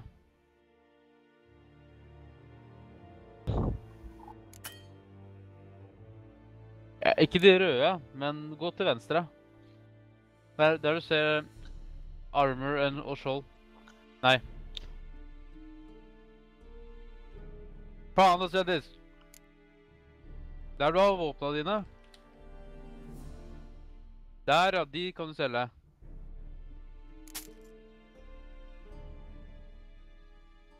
Selg den. Selg den nå. Selg den nå. Nei, ikke den røde. De to der, de. Ja, selg de der runestonesa. Du trenger dem ikke. Hva kan du ha? Det er det du hadde å selge. Nei. Det må du spare på. Det blir viktig etter hvert, det du har i crafting. Men hvis du la oss si at du har 50 av en ting da kan du selge det. Så at du har alltid i hvert fall 10. How much grain will your village give? Whatever you say, Your Excellency. Look at my hands. Look. See the calluses? These are not the hands of an excellency, but of a farmer. So we speak peasant to peasant. How much can you give? 40 bushels. There'd be more, sir, but our lads, the Temerians, that is, took from us earlier and... You will give 30, and that will do. Let us settle on it, and I wish to see the transport soon. Oh, thank you, sir. Thank you kindly. I summoned only the Elderman and the smith, Willis. But it is said he is a dwarf. You are too tall to be him.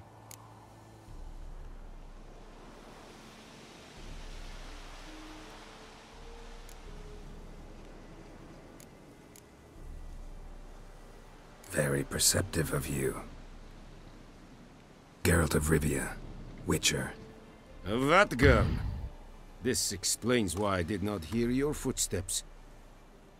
What do you seek here? Yennefer of Vengerberg. Where was she headed? That is a military secret. Haven't thrown me out yet. Haven't called the guards. So go ahead. What's your price? There is a griffin in the area. Slay it. And then I shall see what I can do. Why do you care about this griffin? Because I care about people. The beast has killed 10 already, including a few of my men. To hunt it, I would need to mobilize the entire garrison, comb the woods, organize a batu. Simply impossible. Too big a hassle? No, too high a risk. I cannot disperse my forces. Temeria's army we have crushed, but its common folk remain, ready to answer a call to arms. So, as to this griffin, I can sit on my hands, or hire a professional. It's a deal. Some questions before I start. Know where the griffin has its lair? It kept to the Vulpine Woods at first. I sent a patrol there, 5 young men. A hunter found them 2 days on. They only recognized them because they wore our plate. Since then, the griffin has grown bold. Attacks in villages, fields, on the main road. Meaning it's abandoned its lair. Gonna have to set a trap. I judge from your tone this will not be easy. What do you require?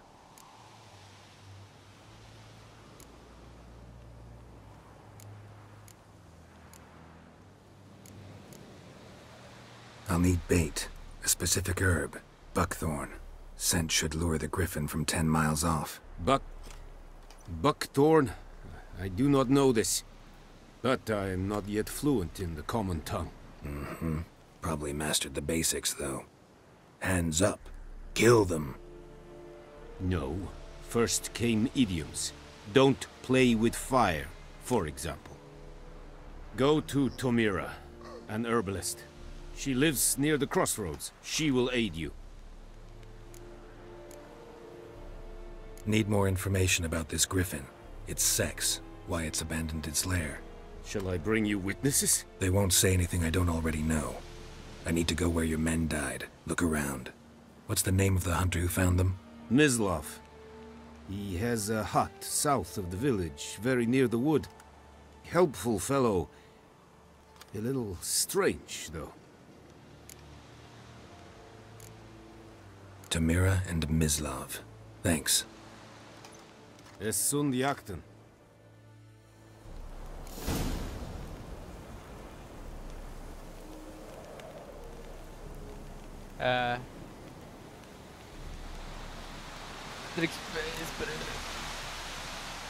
Men her, ikke sant, her har du jo 2 ting du må gjøre i en quest. Så kan du velge hvem av de du vil gjøre først. Så du trykker på V for å velge den andre.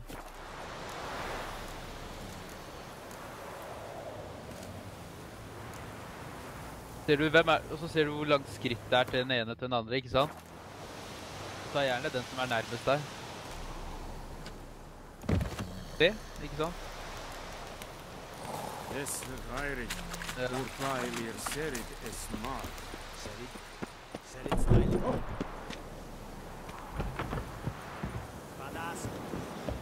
Barbarians. Move it! Du kan alltid finne de greiene hvis du bare går på inventory, eller så kan du trykke på N.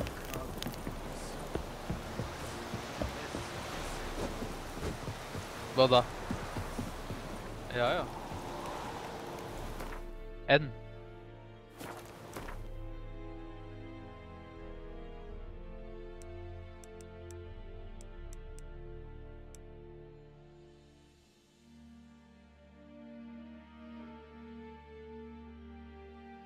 Ja.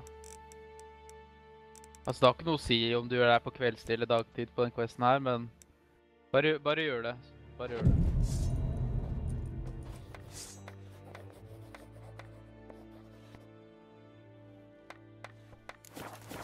Sånn, går du ut.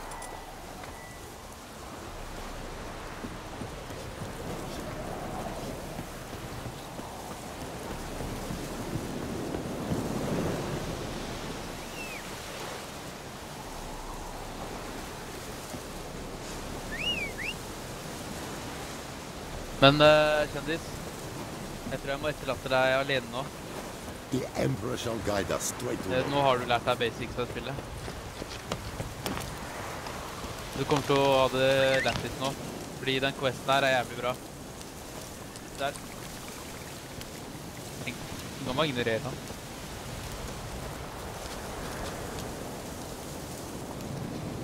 Go! Bro, jeg må gå og legge meg, ass. Ja, det er det. Oh! I will give you such a lash. Men jeg sov ikke så lenge natt, altså.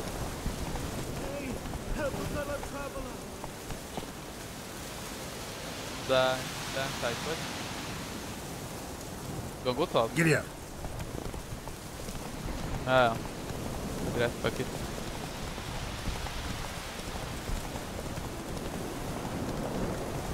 Let it rain. Men du nærmer deg en bra quest nå, i hvert fall.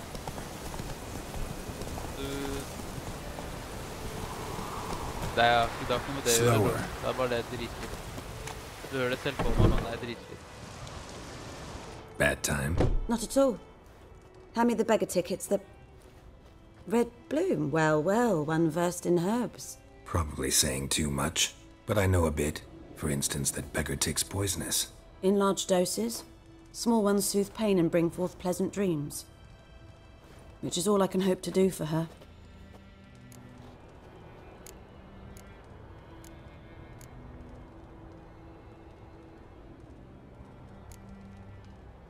Griffin do that to her?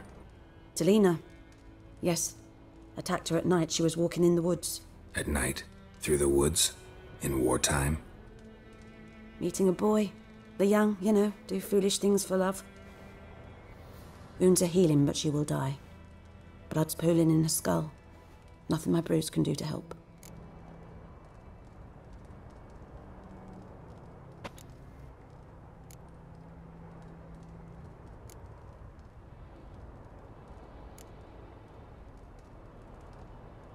Could try to help her with one of my potions. Swallow can heal internal hemorrhages. But? Witcher's potions aren't for humans. She'll die as it is. Yes. A peaceful death soothed by your concoctions. If I give her Swallow and something goes wrong, the whole village will hear her screams. I understand. Do as you will.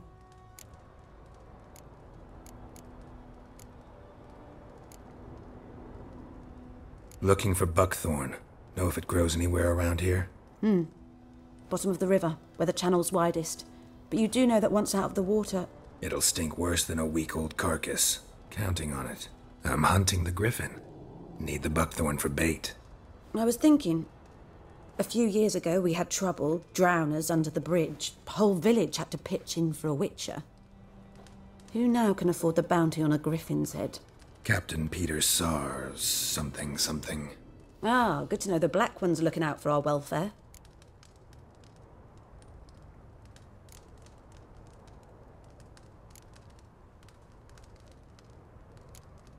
Nilfgaard liksom Sir Black Ones Nilfgaard. Eller som jeg sier det, bror. Nilfgaard, bror. Nilfgaard values one thing. Order. Griffin's disturbing that. It's gotta go. Yes. First they'll tend to the monsters, then to the folk. Not from here, are you? A lot of bitterness in you. Too much for someone who spent her life in a hut in the middle of nowhere.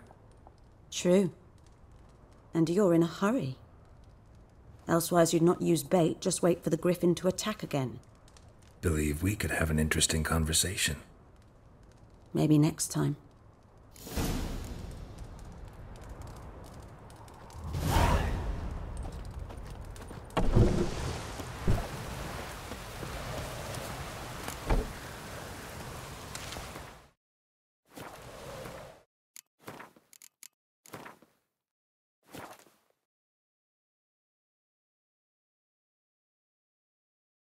Aldri override save, bror. Aldri gjør det. Bare ta en save, fordi hvis du fucker opp, så kan du alltid gå tilbake til en annen save. Det er sånn good practice der, da.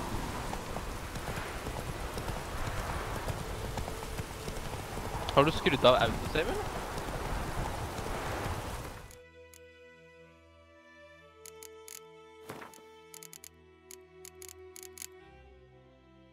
Ok, greit.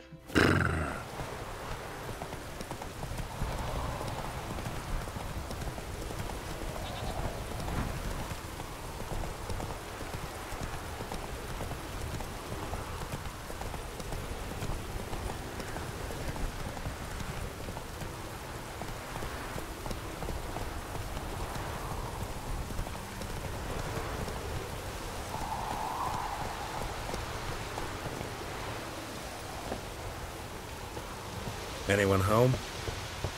Must be out hunting.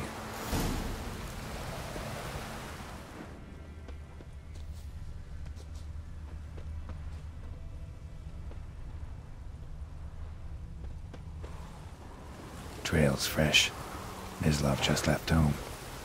Noen ganger så må du eksamene fotsporet.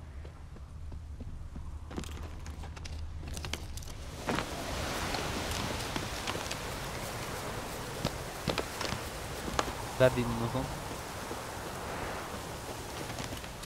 Det er Witcher Senses, bror. Du hører bedre.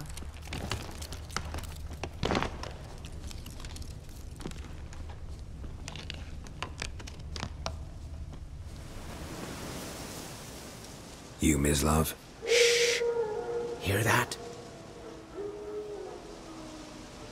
Wolves? No. Wild dogs. Yes.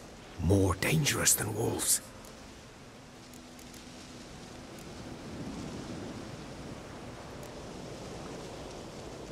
dogs more dangerous than wolves? Don't think so. It's the truth. Know why? No, but I guess you're about to tell me. Wolves hunt to fill their bellies. Wild dogs kill for sport. Just like humans. Aye. They've learned much from us. Why not cruelty too? I'm hunting bigger game. The Nilfgaardians the Griffin killed. Where'd you find them? Ah, I see. You a witcher. That monster slayer they's talking about in the village. I'll show you, sure. But, I gotta kill those mutts before they hurt someone. Will you help? That is, if you don't mind blunting your silver blades on them. Sure. Griffin's not going anywhere. No. Dogs might, though. So step careful now. Come on. These dogs been a problem for a while now? Since the war started. Soldier on the march. He'll stop to rape a woman, strangle her, kill her man for a chuckle, even butcher a cow. But a dog, a kick in passing, no more. So these stray mutts form packs. They're gaunt, guts stuck to their spines, covered in scabies, but they just won't die. Too late. Attacked another one.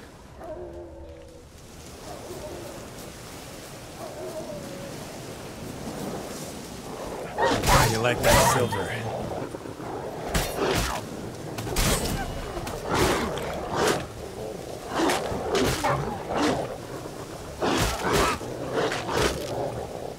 Husk å bruke sag. Faen, viktig, mann. Da fra Igni. Igni, den flammen.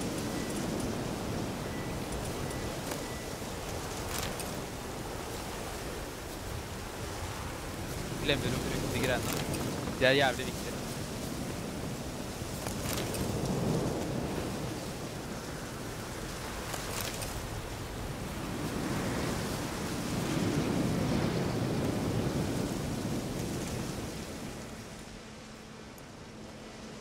Dieter.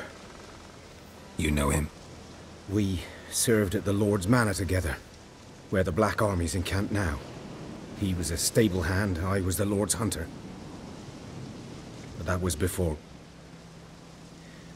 well, a long time ago.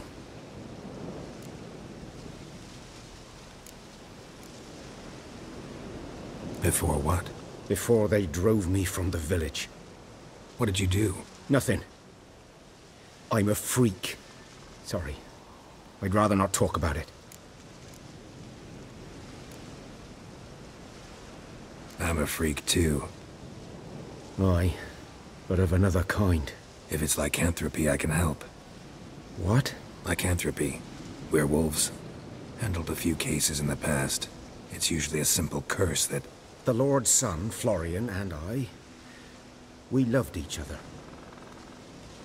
Dieter walked in on us in the stables. They drove me away. Florian hanged himself. Lord started drinking, and the estate fell into ruin. That's the long and short of it.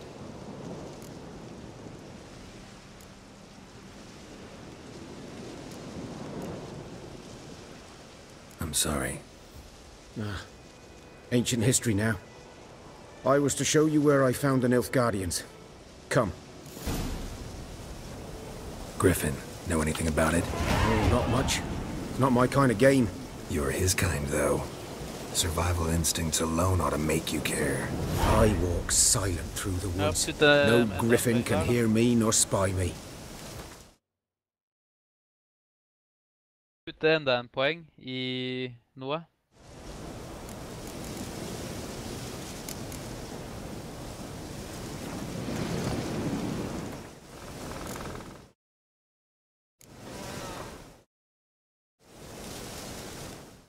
Prøv å tab.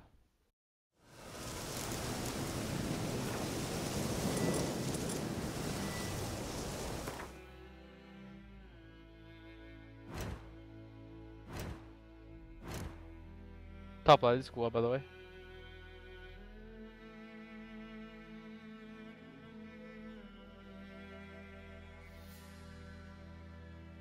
du tok jo på den, der står en, ikke sant? Den kan du levele opp 5 ganger.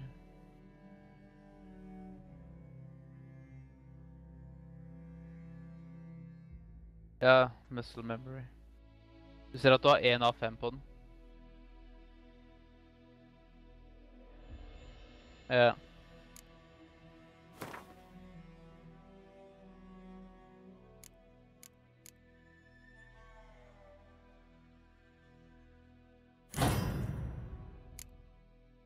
Du må trykke på E for å levele opp. Du må trykke på E for å levele opp når du har markert.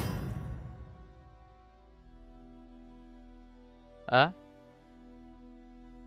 er bare trøtt, bror. Greetings. Good day to you, good day. Greetings. Good day to you, good day. Greetings. Good day to you, good day.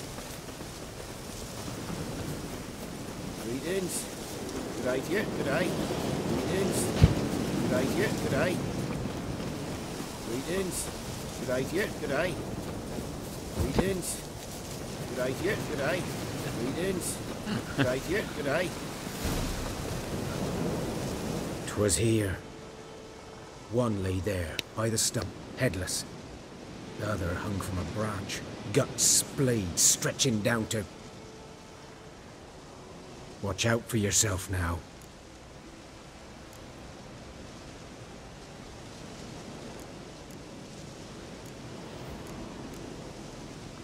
I'll be fine. Not the first griffin I've dealt with. Not likely to be the last either. Hope you're right. Good hunting now. Griffen den du så I stad, som spiste en hest. Når du skippa... Guardians were celebrating. Griffin interrupted them. Ground's black, saturated with blood.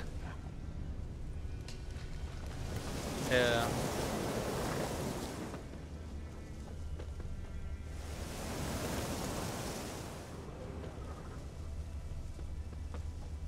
These prints are older, and deeper, heavily armored. Nilfgaardians, probably. A camp.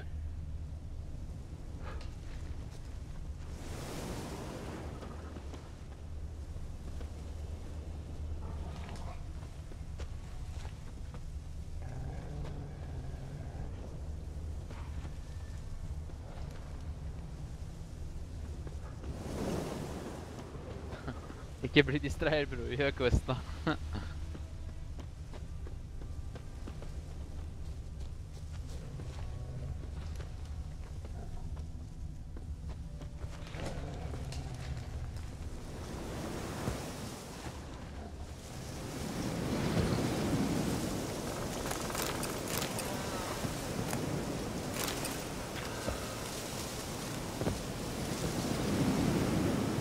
Det der ikke din currency, det var Orens. Det en annen valuta.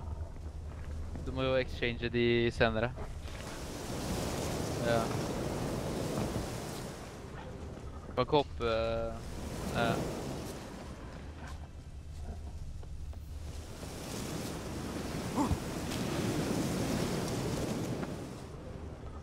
Der du ser sånne hvit køm, der kan du hoppe.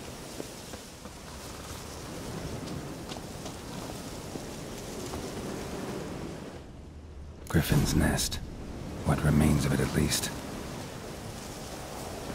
Corpse is a couple of weeks old. Still alive when the griffin brought him here. Took a long time dying. Bones. Horse. Dog. Human. A few months worth. Du må examine den. Examine den. Du må sjekke den ut. Female. Larvae in her wounds have already hatched. Been dead at least a week. Other griffin must be a male. Den har vært død en uke, bror. Deep cuts over the whole body. Not a drop of blood on the beak or claws. Det var ikke den du så. Didn't defend herself. Crept up on her while she slept. Beak tips worn. Gray hairs in the coat. 10, 12 years old. Griffins pair off for life when young. Male must be about the same age.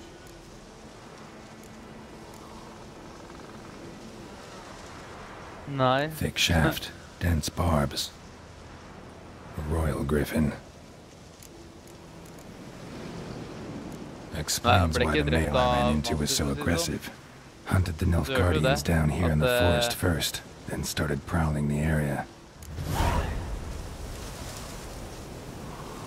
Ja, riktig. Derfor den der andre går rundt og tar alle I byen. De drepte Kona, de der Nilfgaardian-folka.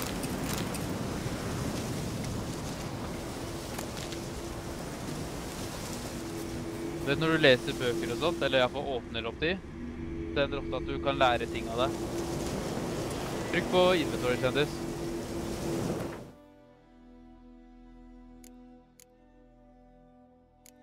Og så går du til glossary.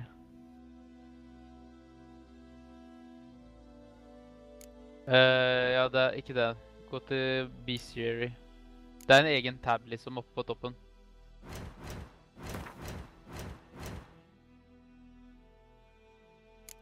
Vent litt.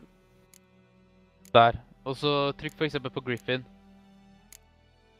Eller, ja, du ser der hva de svake mot. Vulnerable against. Ser du det? Da vet du at art-signen, hvis du skal fighte en Griffin, så art-signen brukbar mot den. Det kan være for eksempel at Igni ikke funker på den, ikke sant? Og hvilken olje som du kan smøre på våpenet ditt, som effektiv da. Medallion's humming. Place of power, it's gotta be. Oi, det tatt. Du får ability point. Level opp en til da.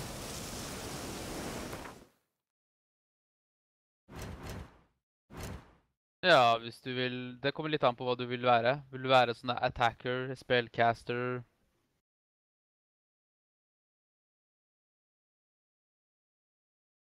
Ta den sammen da. Eller et tips som jeg synes bra early game. Hvis du går på den der har du de på toppen, ikke sant? Nå vi på den røde. Da har du blå, for eksempel. Den blåe, den blåe da spellsa dine. Den grønne, den trenger du aldri levele opp. Det ikke viktig for deg I det spillet her. Den der sånn der generelt.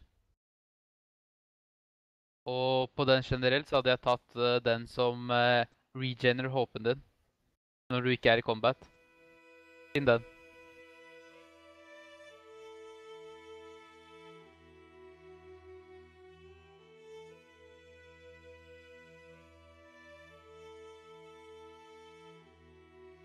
Skal være der en plass.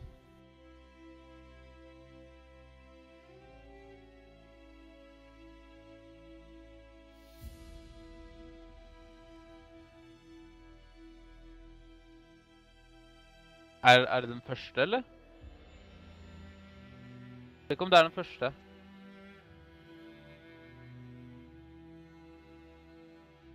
Ja, det den. Jeg hadde tatt den. Den jo, du må trykke på E.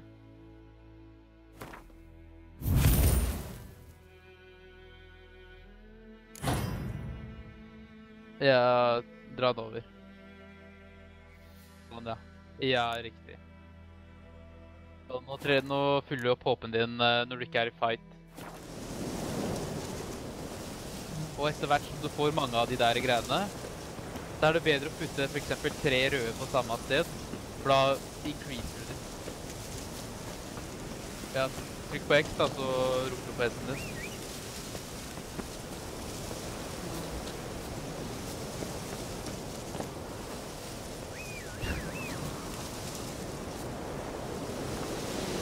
Eller ta fast travel, da. Du har fast travel der. Sjekk om den I nærheten av der du skal.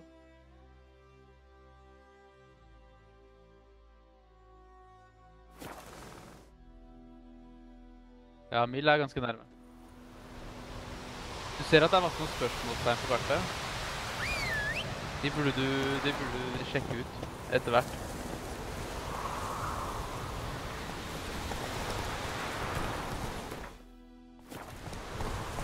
Ja. Come on, Roach. Ja, fordi du skal finne sånn der plante som heter buckthorn.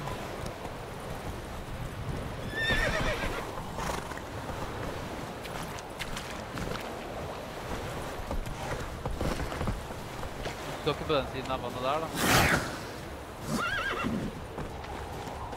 What? Lost your nerve? Oh, ja.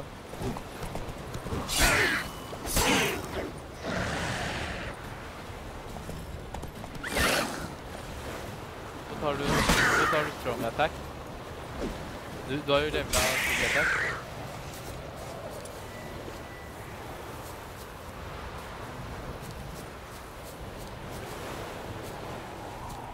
Han droppa ikke ut.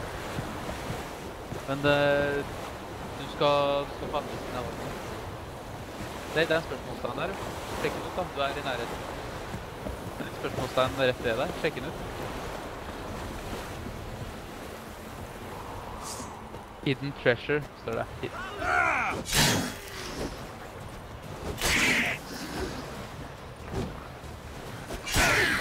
Du skal bruke strong attack.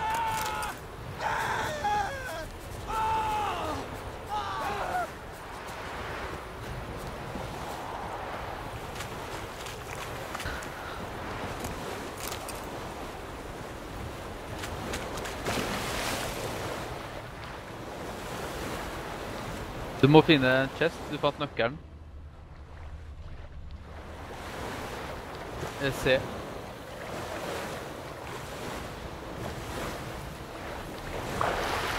Ferdig.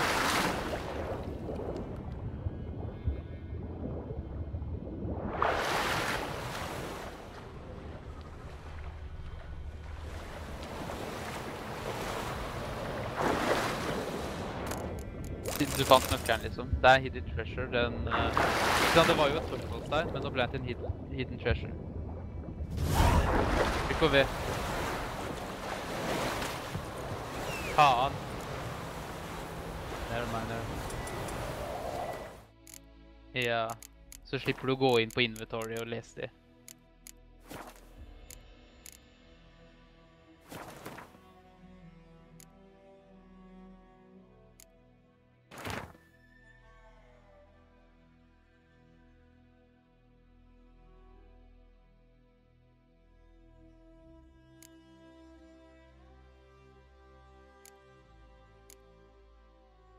Nei, det er den til venstre. Nei. Godt. Ja, ta de på. Det der er, du vet, alt har durability. Ting sliter deg ut. Våpen og klær og sånt kan slites ut, og da må du fikse de. Du får et sånn merke på de, når de er slitet ut. Hvis du har for mye toxicity, så mister du håpet hele tiden. La oss si at du drikker 5 potions, så har du mye toxicity.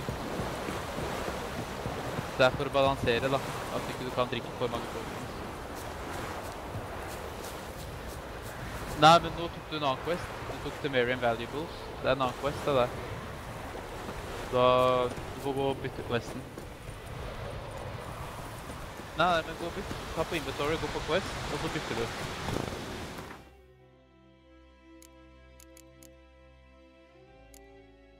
Fordi du skulle finne noe buckthorn.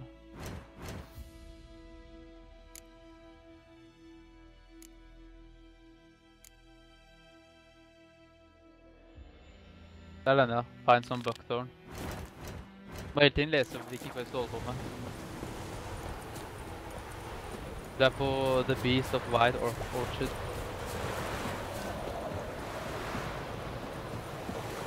Hæ? Nei. Jeg sier at du er på questen som heter The Beast of White Orchard. Det er det det står under kartet ditt. Ja. Jeg vet ikke. Det står ikke noe antall, kanskje bare igjen. I den testen her. Du kan bruke crossbow på dem.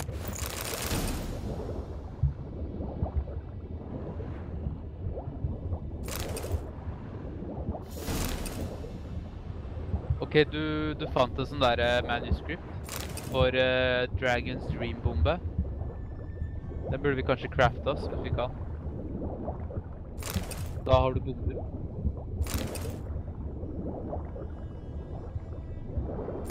Slapp av litt her. Skal vi ta hele Ocean, eller hva?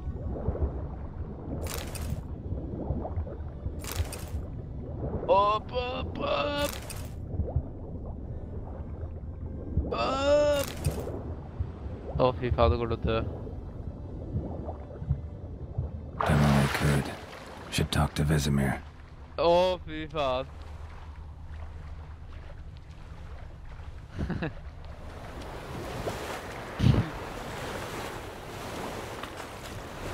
Det går sagt til... Det er det. Godt an. Godt an. Ja, godt an, godt an.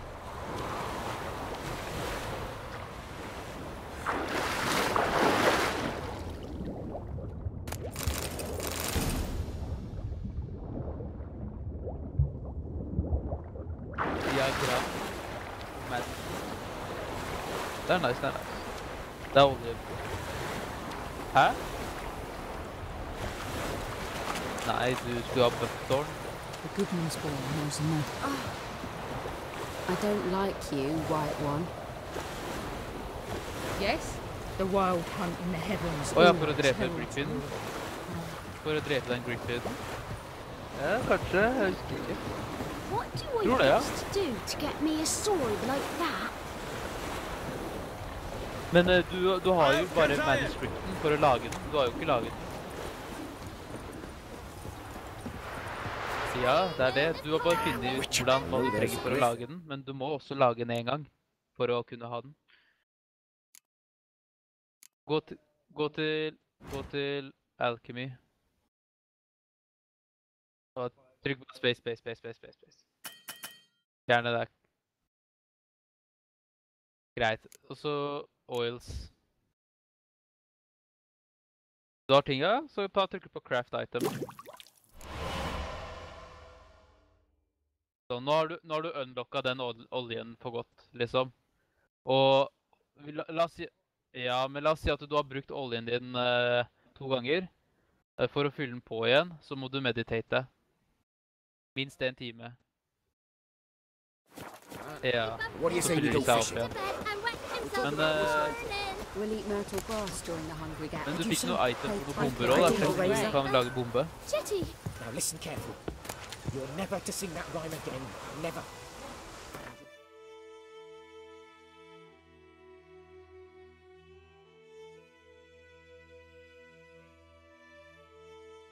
Ja, det var den du lagde, hybrid oil. Space. Det er den du lagde, ikke sant? Og du skal putte den på sverdet ditt etterpå. Nei, ikke hvis du gjør det nå. Du skal ikke fighte den nå. Den har en timer på seg, ja. Gå til Alchemy igjen.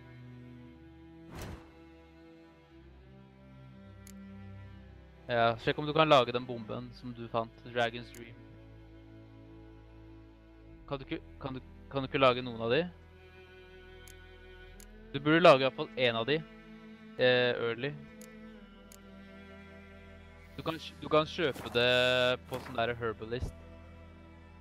Husker du ikke hun ene vi var hos? Hun der som sa, det er deilig, ass. Hun er herbalist, vi kan kjøpe sånne ting av hun. Nei, ikke Alchemy. Du kan bare kjøpe sånn der... A return customer. Det er ting som får lage våpen og klær, da. Show me what you got.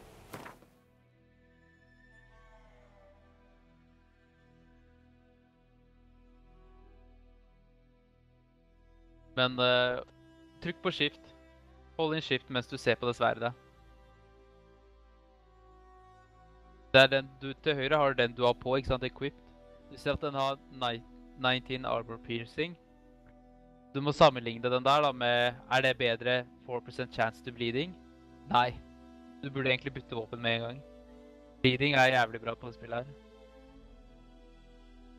Ja, da blør de hele tiden og mister håpet hele tiden. Hvis du treffer dem da.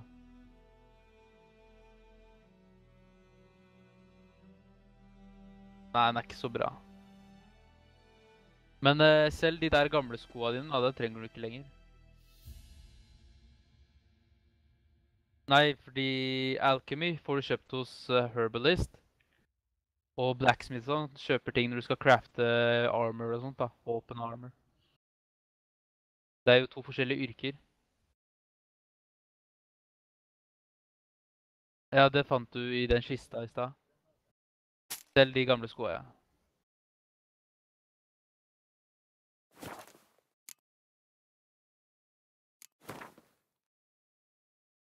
Gå ut av hele dritten. Det er hvis du skal reparere våpnene dine.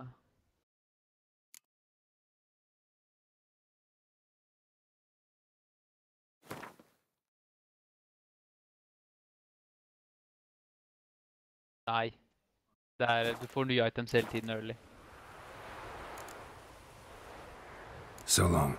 Det kommer, bro, det kommer. Du har så vidt startet spillet, bro. Du har ikke drept de første monster i gang. Du holder på nå. Ja, nei, nå har du dere tatt. Det er bare tullet som står der nå.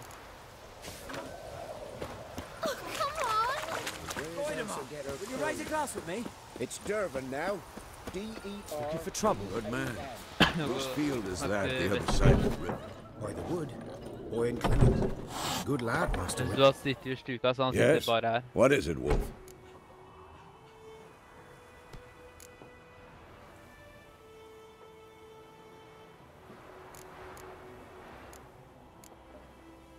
Jeg skal hjelpe deg med Griffin, så skal jeg gå og legge meg, ass. Ja, det er hvis du vil bare chit-chatte, liksom. Got good news and bad news. Good news first. Captain of the Nilfgaardian garrison knows where Yennefer went. And the bad's that we have to kill the Griffin for him. What else could he want from two witchers? Go on. Tell me what you know. Griffin's abandoned its lair. Gotta make a lure, set a trap. And how's that going?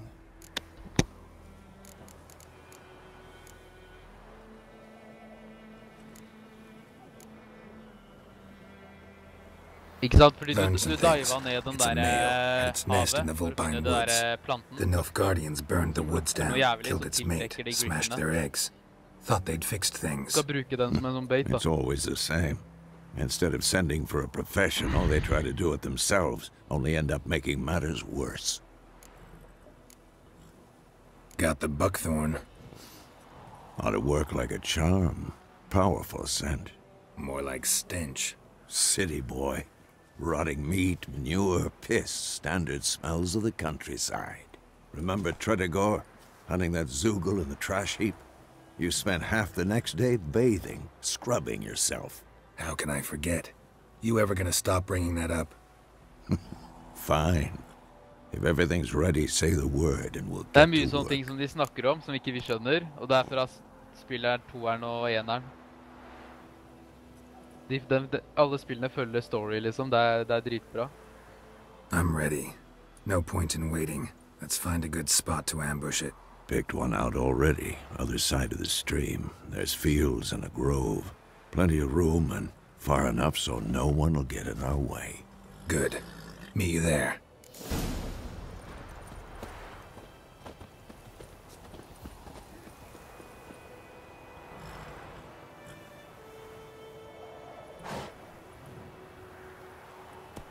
Ja, den gir deg damage når du drikker en potion. Du må gå på alchemy og lage den. Ja, det er space også. Eller inventory. Og så går du til alchemy.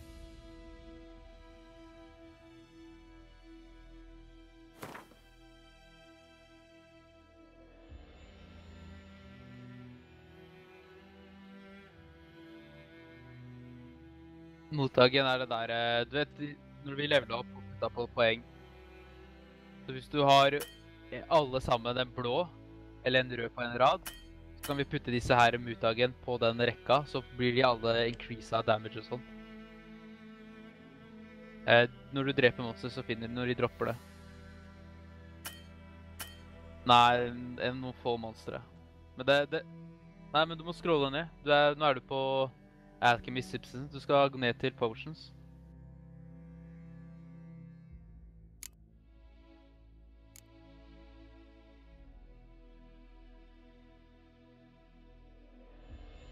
Ja, det er lagd Thunderbolt.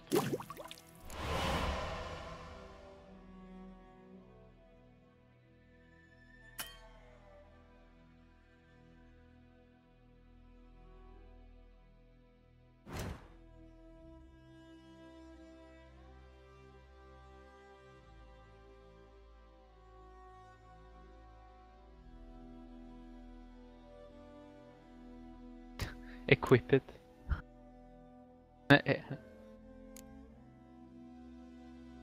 Ja, der er Thunderbolten. Så du må dra den for eksempel på en av de slotta nede.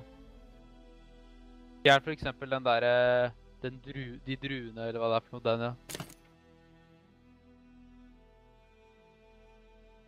Sånn.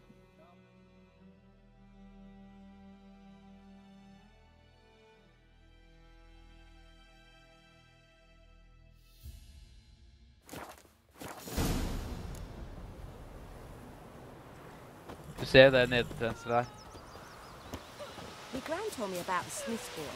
Lad went missing one day, so folk nabbed a witch that was hunting nearby. Er du klar for å drepe Griffin, bror? Jeg tror det er lov nesten nå. Gå til Vesemir, da. Han bare 100 meter, da. Han løper dit. Hallo, du kan løpe. Bruk dine bein, for faen. Decide. Should we draw it or not? I did. The roach. Don't you look at me.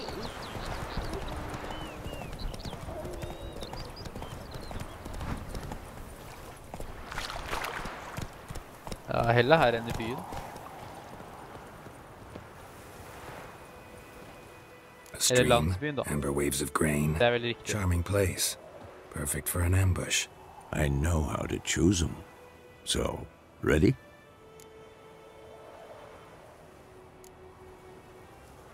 I need a minute. Drag a man out of the tavern and then... Fine, but hurry. Well, Slowpoke, ready? Slowpoke? Let's start. Wind's good. Bait's scent will spread quickly. Hørte du ikke han bare Slowpoke? Now all we have to do is wait. Come on. We can cower in the shade of those birches. Når du skal bruke Thunderbolt, bruk det en gang. So tell me, once we find Yennefer, what'll you do? Got your eye on a contract? No. I'll go to Kaer Morhen. Little early to settle in for the winter. Snows are a way off, yes. And that's what worries me. Når du bruker Thunderbolt, Nilfgaard's crossed the bruk det en Pontar gang. in the east. Pass på Puts them ja, du må maybe ikke a week's bruke for march mange from Kaer potions Morhen. samtidig. Da får du If they reach the toxicity. valley before snows Og da can vi cover the slår opp. passes, well, we need to cover our tracks, hide our paths. Speaking of winter and wintering, think you'll come this year? Maybe. Might bring a guest.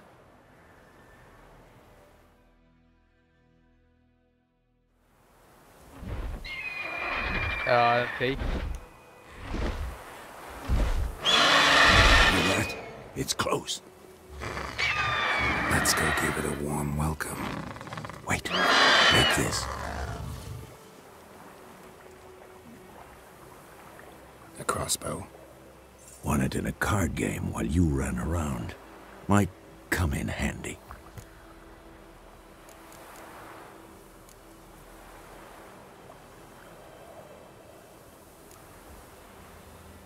How about that?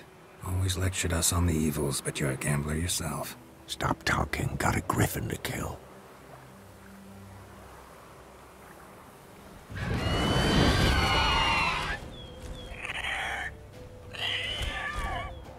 Watch out!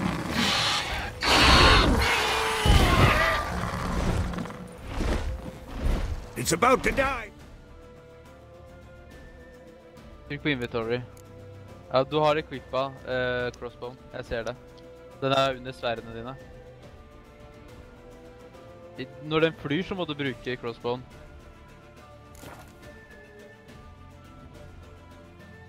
Ja, det kan godt gjøre. Nei, det er Thunderbolt, da. Lost your nerve? må ta olje på sverdet ditt. Ja, det er greit. Du kan bruke begge to. Det er bare bra.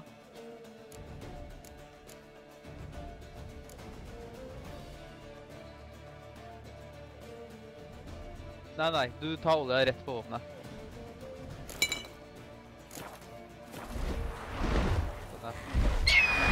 Det er middle mouse button. Det er trykk tab. Ja, ok, det er en feil.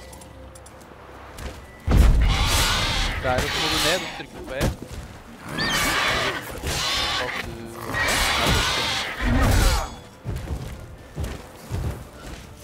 Du må huske å dodge iblant da. Drikk vann.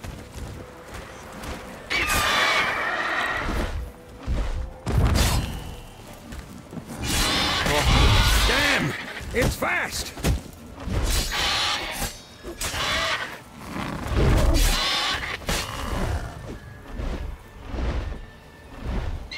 Middle mouse button. Du må equippe den. Trykk på tab. Og så trykker du på ned, og så E. På middle mouse button.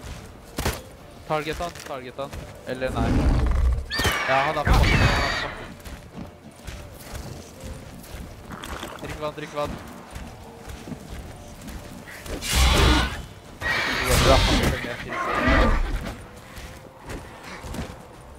Bruk quest.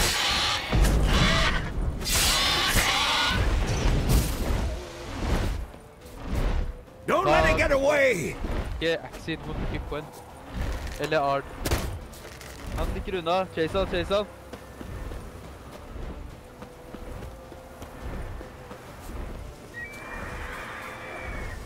Drikk vann.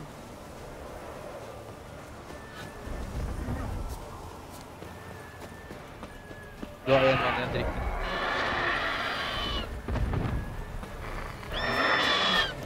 Drikk vann!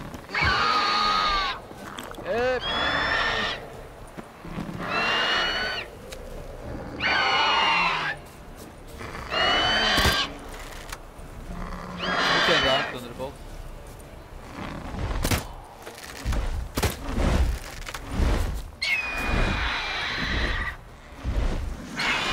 Du må holde den inne, og så slipper du den.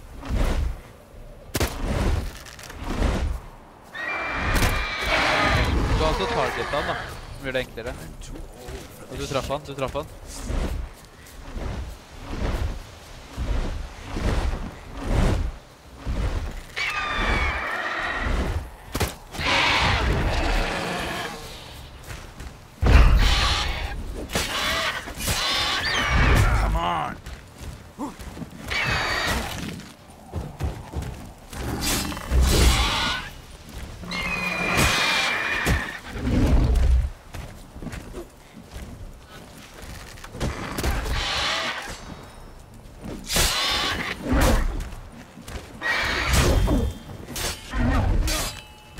Kan ikke blokkere.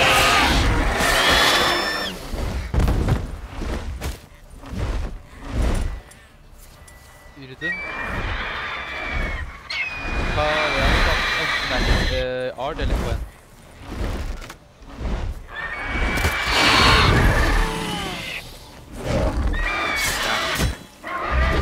Angrip! Who's next? Han har ikke så mye håpe nå.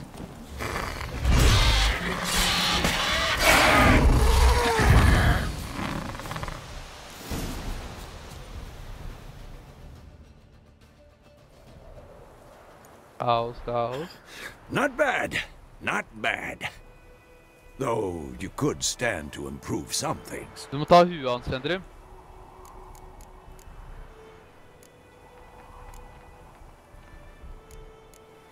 Fullfør dialogene. For example? Upward vertical strike. It's too obvious.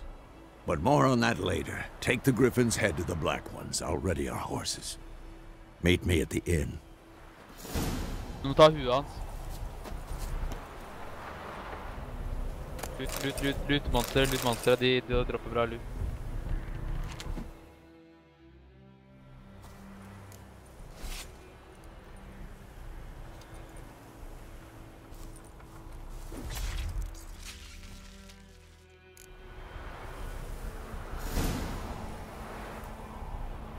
Kan du putta huet hans på hesten din?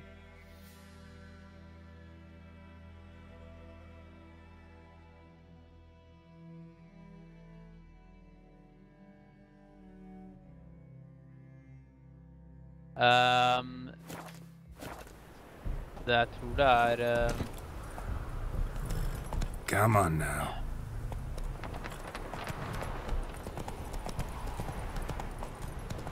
Jeg tror det betyr instakill.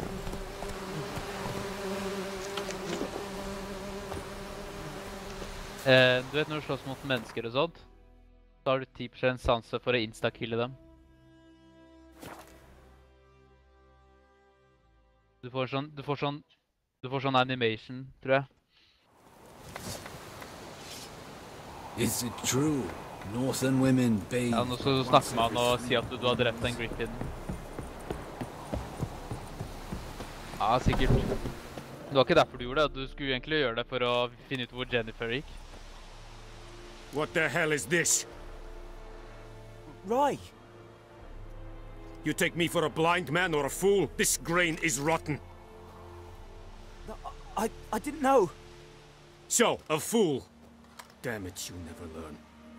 Military Codex, Article 2, Section 3. For the delivery of defective goods, 15 lashes with a knout.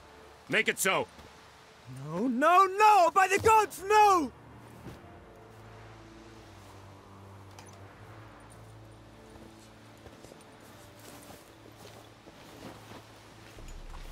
What?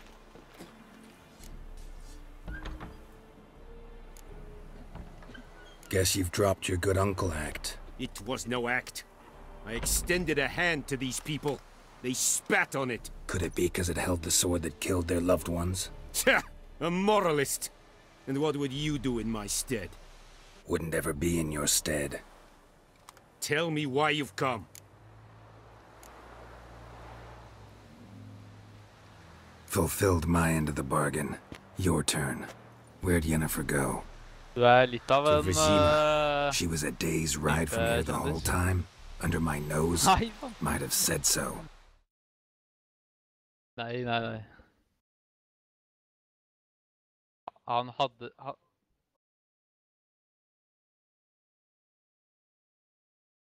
Nei. Han vet det. Kan det være det sverdet som rundt nakka hans, at derfor han gjorde som du sa?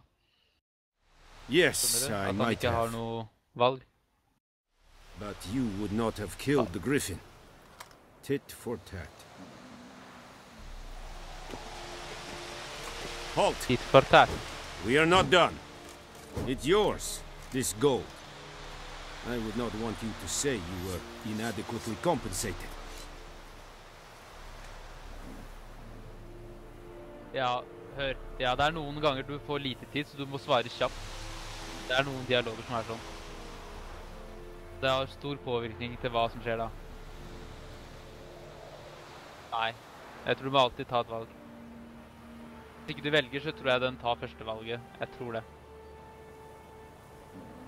Selvfølgelig, Madde, du en Witcher. Du dreper ikke, jobber ikke gratis, bror.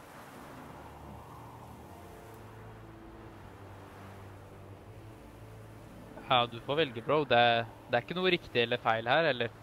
Det bare endrer på historiene. Ja, kanskje. Nei, ingenting skjer det. Du bare fikk ekstra cash. Så du kunne faktisk ha gått ut derfra uten å få cash. 150.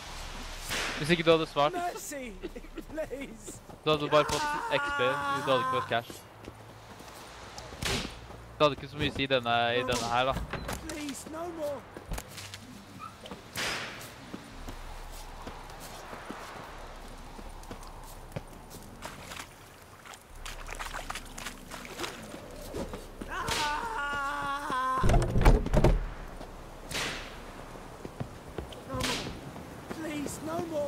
Ja, han blir pisket av han duden med risen, hører du. Det han som skriker. Stop! Out of my way!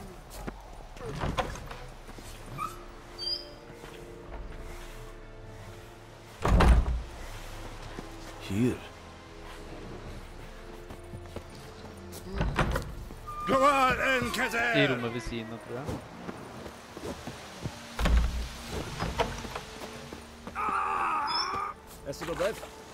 Venstre, liksom. Nei, nå gikk du inn I samme arm. Evan, Sadane. Out of my way! Jeg tror det. Ja, den låst.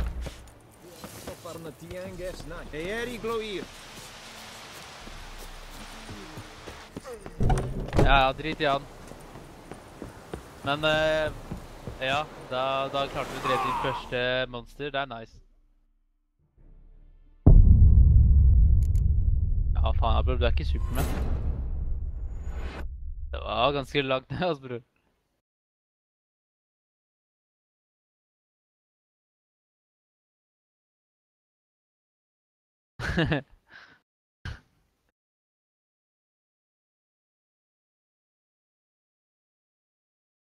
Greit, du må nå fortsette alene. No more! Please, no more! Oi, ja, slapp av, eller så angriper de deg.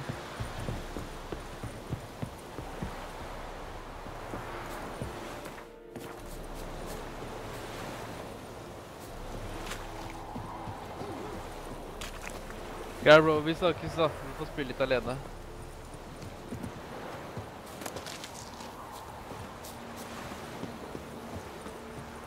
Jeg skal legge meg, altså. Ja.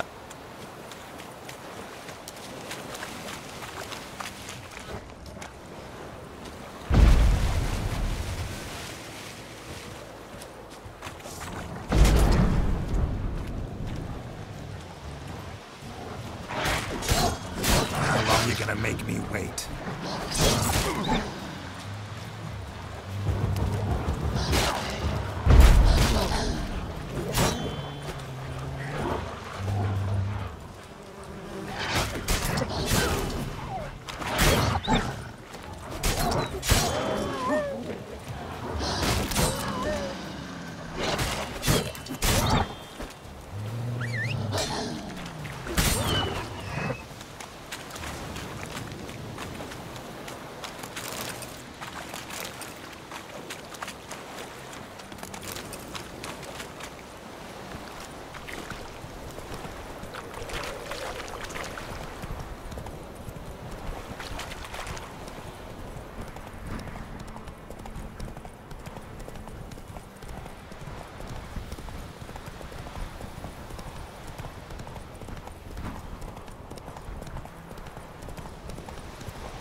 Blank-eyed Hellraiser.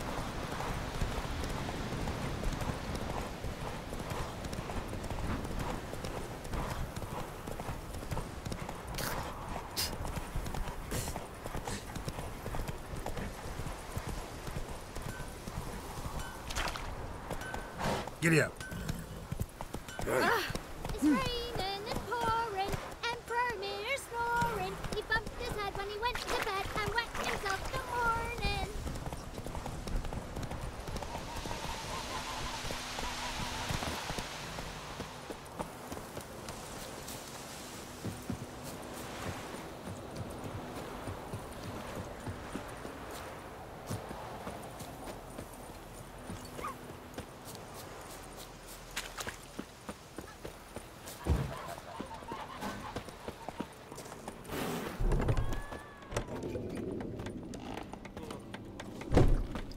Oh!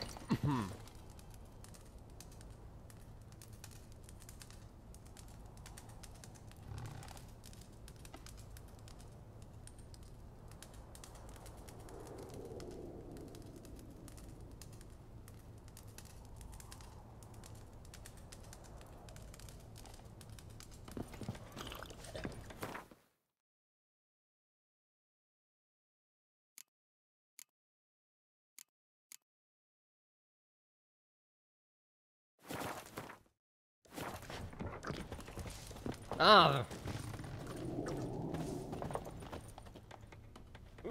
Yennefer's in Vizima. Got a few friends there, so... Something wrong? Look around. Trouble brewing.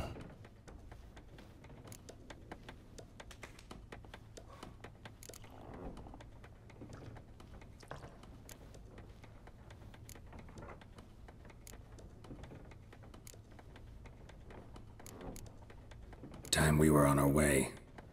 Mm-hmm. I'll buy some provisions for the journey. Then we'll go. Geralt, we should stay out of it. Just this once.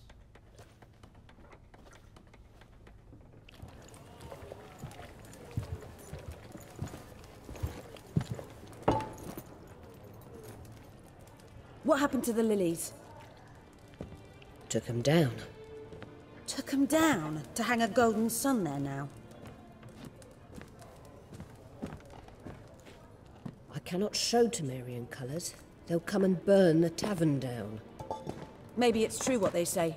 You fond of the Imperials? You Nilfgaard's whore? I'll let that pass. I know grief eats at your heart. You know shit. They hanged my sister, dragged her out the cloister like a dog, said Nilfgaard's no place for superstition, that they don't fear the wrath of the gods. And you, do you fear it? If not for Annie, your child would have choked on its navel string. You owe your son to my sister attending to the birth, and you don't fear the gods' wrath. You don't fear it, you cunt!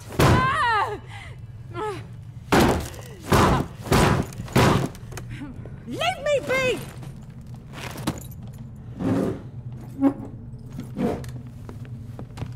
Recognize this medallion? You know what it means. Back off. You all right? They say witches steal young'uns. That true? What the Emperor promise you, freaks? Your own land? Like he did the elves once? Get out, all of you. We ain't going nowhere. And neither are you. They won't back down now. I can see that.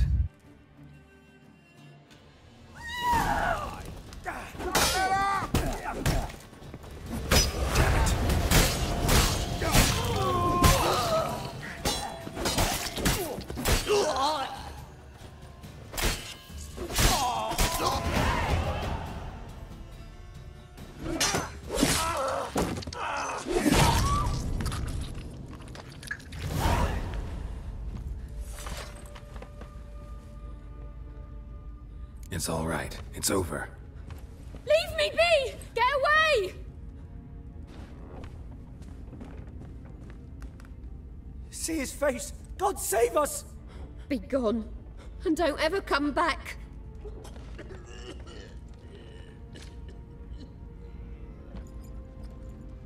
So much for not getting involved.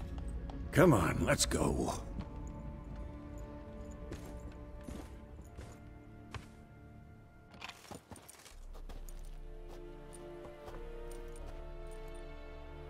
That brawl, we didn't start it.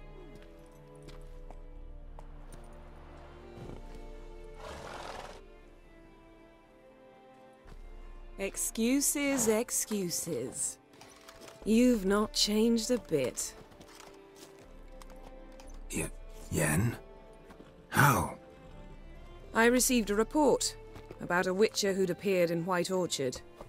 I knew it was you, looking for me. I might have waited until you found me, but... well, you know me. Patience has never been my strong suit. It's... good to see you, Geralt. I'd even embrace you. Were you not covered in blood? Sorry. Wasn't expecting to see you. To be honest, this isn't at all how I imagined we'd meet. How did you imagine it? You didn't imagine you'd have a Nilfgaardian escort. Don't get me wrong, Yennefer. I'm glad to see you. But I do think you owe us an explanation. And I shall provide it. In Vizima. Ready your horses.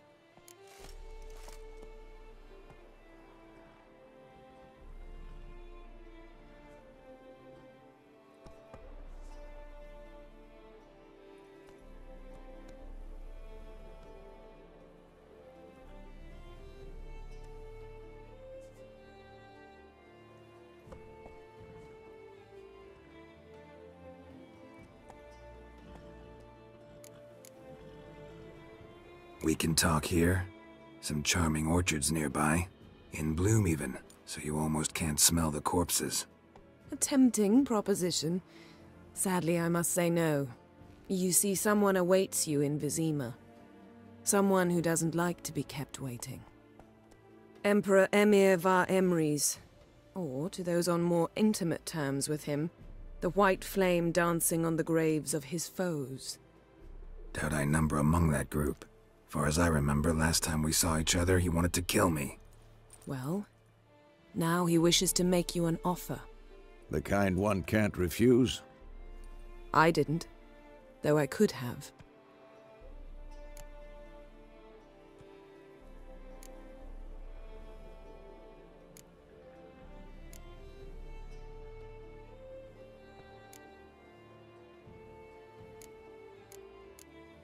Must have been a damn good offer then.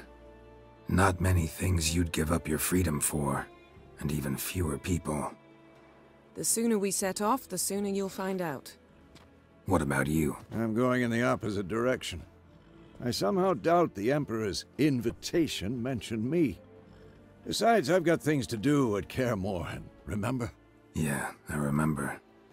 Thanks for your help, Vesemir. See you soon. How's your horse? Swift? Can't complain. Why do you ask? I'd like to be back behind some thick city walls as soon as possible.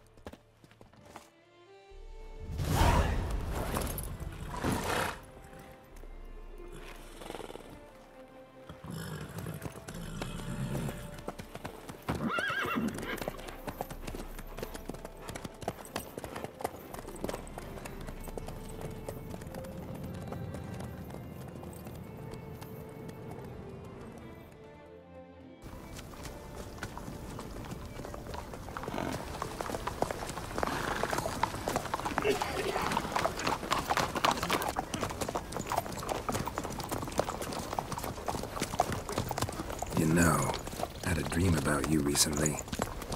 Knowing you, it was probably filthy. Just the beginning. But then... But then?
Yennefer, how big? We shall talk of this tomorrow, all right?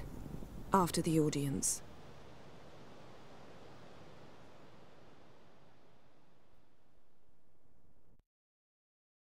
This bard's tale begins near White Orchard, with my dear friend Geralt of Rivia seeking his lover of yore, the sorceress Yennefer. She'd eluded him for years, but now seemed just a few steps ahead. After many trials and tribulations, Geralt finally learned that Yen was in nearby Vizima.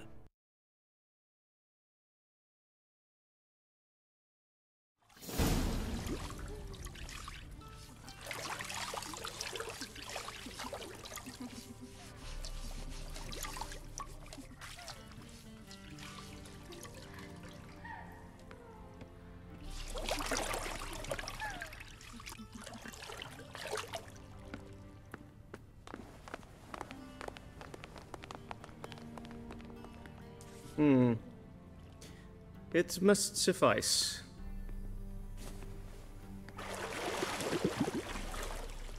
Think Emhyr cares if I'm clean? The gentleman will refer to His Imperial Majesty by his full title or not at all. The gentleman will be seated on the bergère. The what now? In that chair. Cletwin, please shave the gentleman's sideburns to half an inch.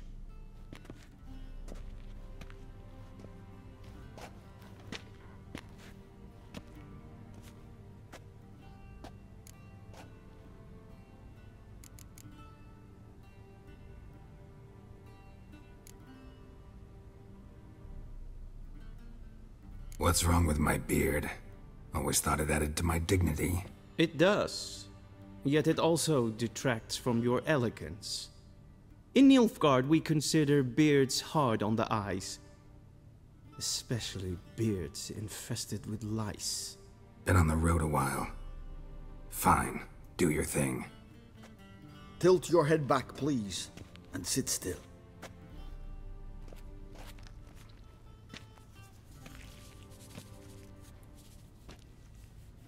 And prepare to answer some questions. General, I am not certain this is the appropriate time. I can't think of a better time. Men turn honest when they feel a blade at their throat. Morvran Voorhis, commander of the Alba Division. Before they take you in to see the Emperor, Witcher, there's some information I need you to verify. It's a formality, but one that must be seen to. Sure. Paperwork's gotta be in order. So, Geralt of Rivia. Place of birth, unknown. Parents, unknown. Age, unknown. All insignificant details. Let us proceed to more recent events. The siege of La Valette Castle. The fate of the defending commander, one Arian.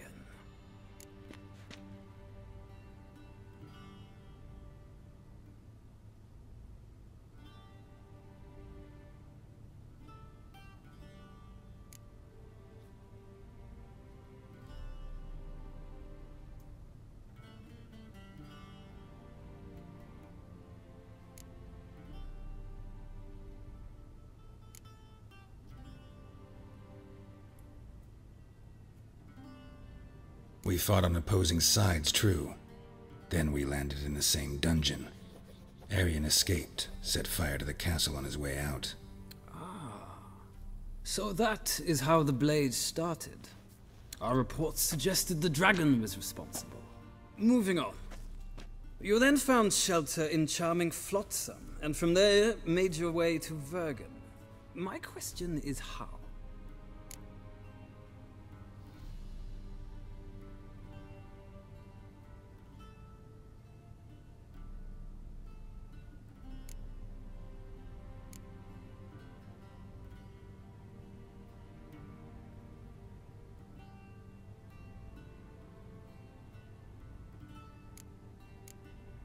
I left Flotsam with Yorvith, commander of a Scoia'tael unit. A slayer of monsters and a slayer of men. You forge interesting alliances. Something tells me my most interesting is yet to come. Go on, next question, before my beard grows back in. We shall shave you again if it does. Very well. The infamous summit at Loch Muin. You were there. And once again meddled in the affairs of the mighty.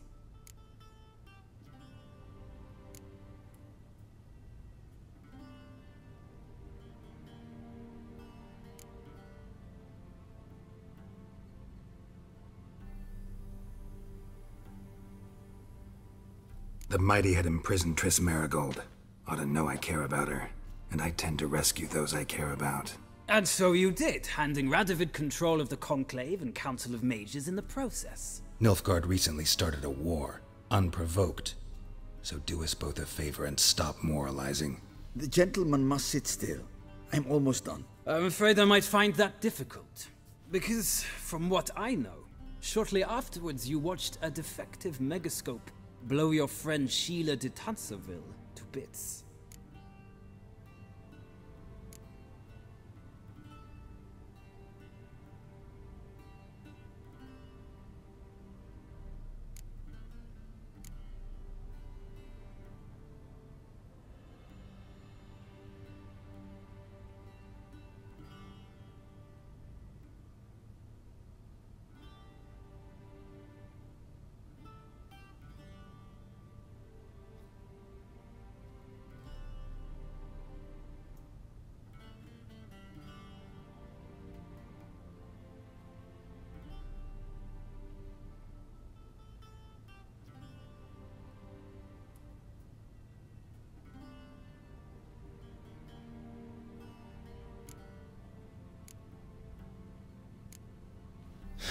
An old acquaintance, more like.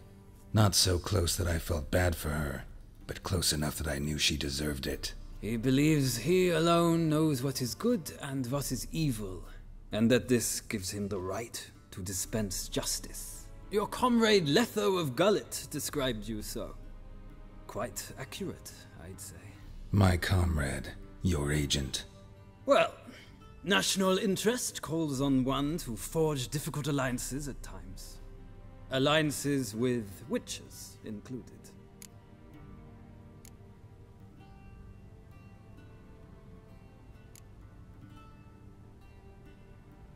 That an ongoing alliance? What's Letho up to? I had hoped you would answer that question. Ah, so Letho's hiding from you. Must have a good reason. Was there a shift in national interest that might have caused that? I don't know where he is. Wouldn't tell you if I did anyway. Blade or no blade to my throat. I believe that is all. Your signature, please, affirming you stated the whole truth and nothing but the truth on pain of imprisonment or death, etc., etc. Here and here. With these formalities seen to, I would ask the General to leave the room. We shall be choosing the gentleman's attire. An important matter, but one that does not require the General's assistance. Shame. I might have given you some advice. So long, Geralt. Good luck with your audience.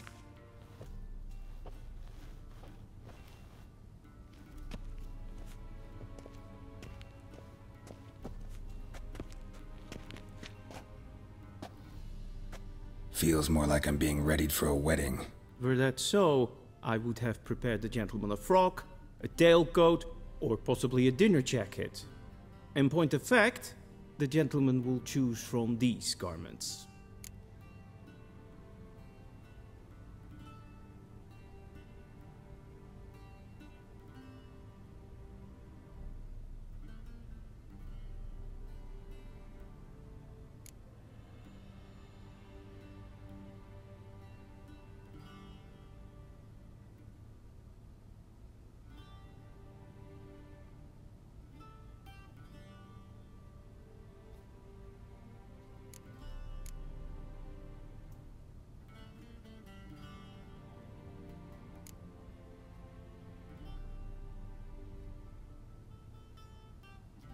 Where are my clothes? Where they should have gone long ago, with the laundress.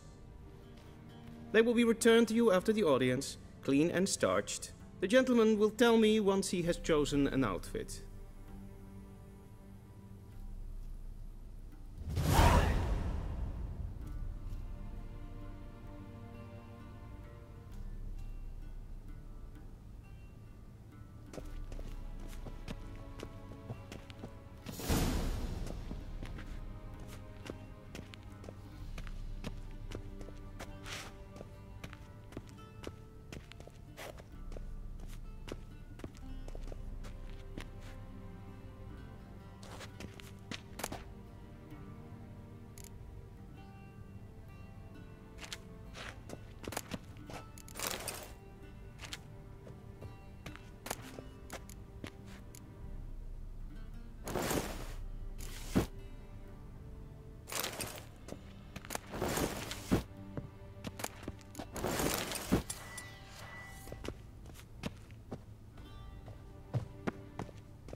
A shame I have no time.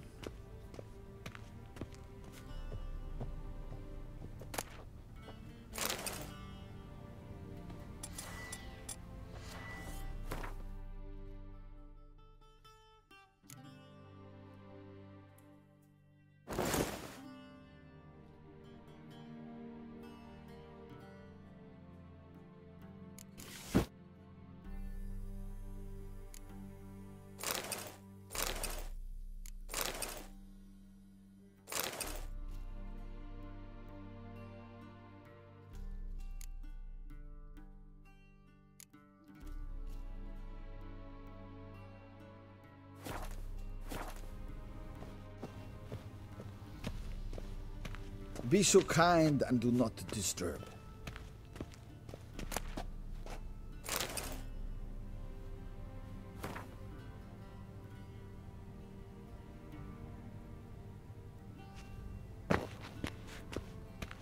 A shame I have no time. Black suits the gentleman. Does the outfit satisfy the gentleman?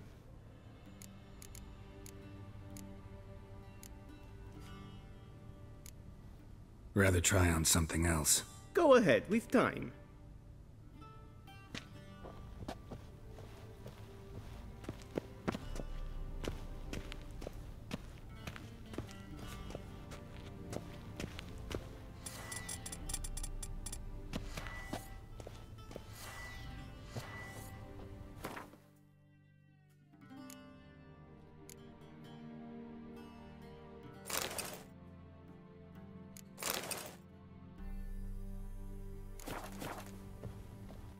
And they say clothes do not make the man.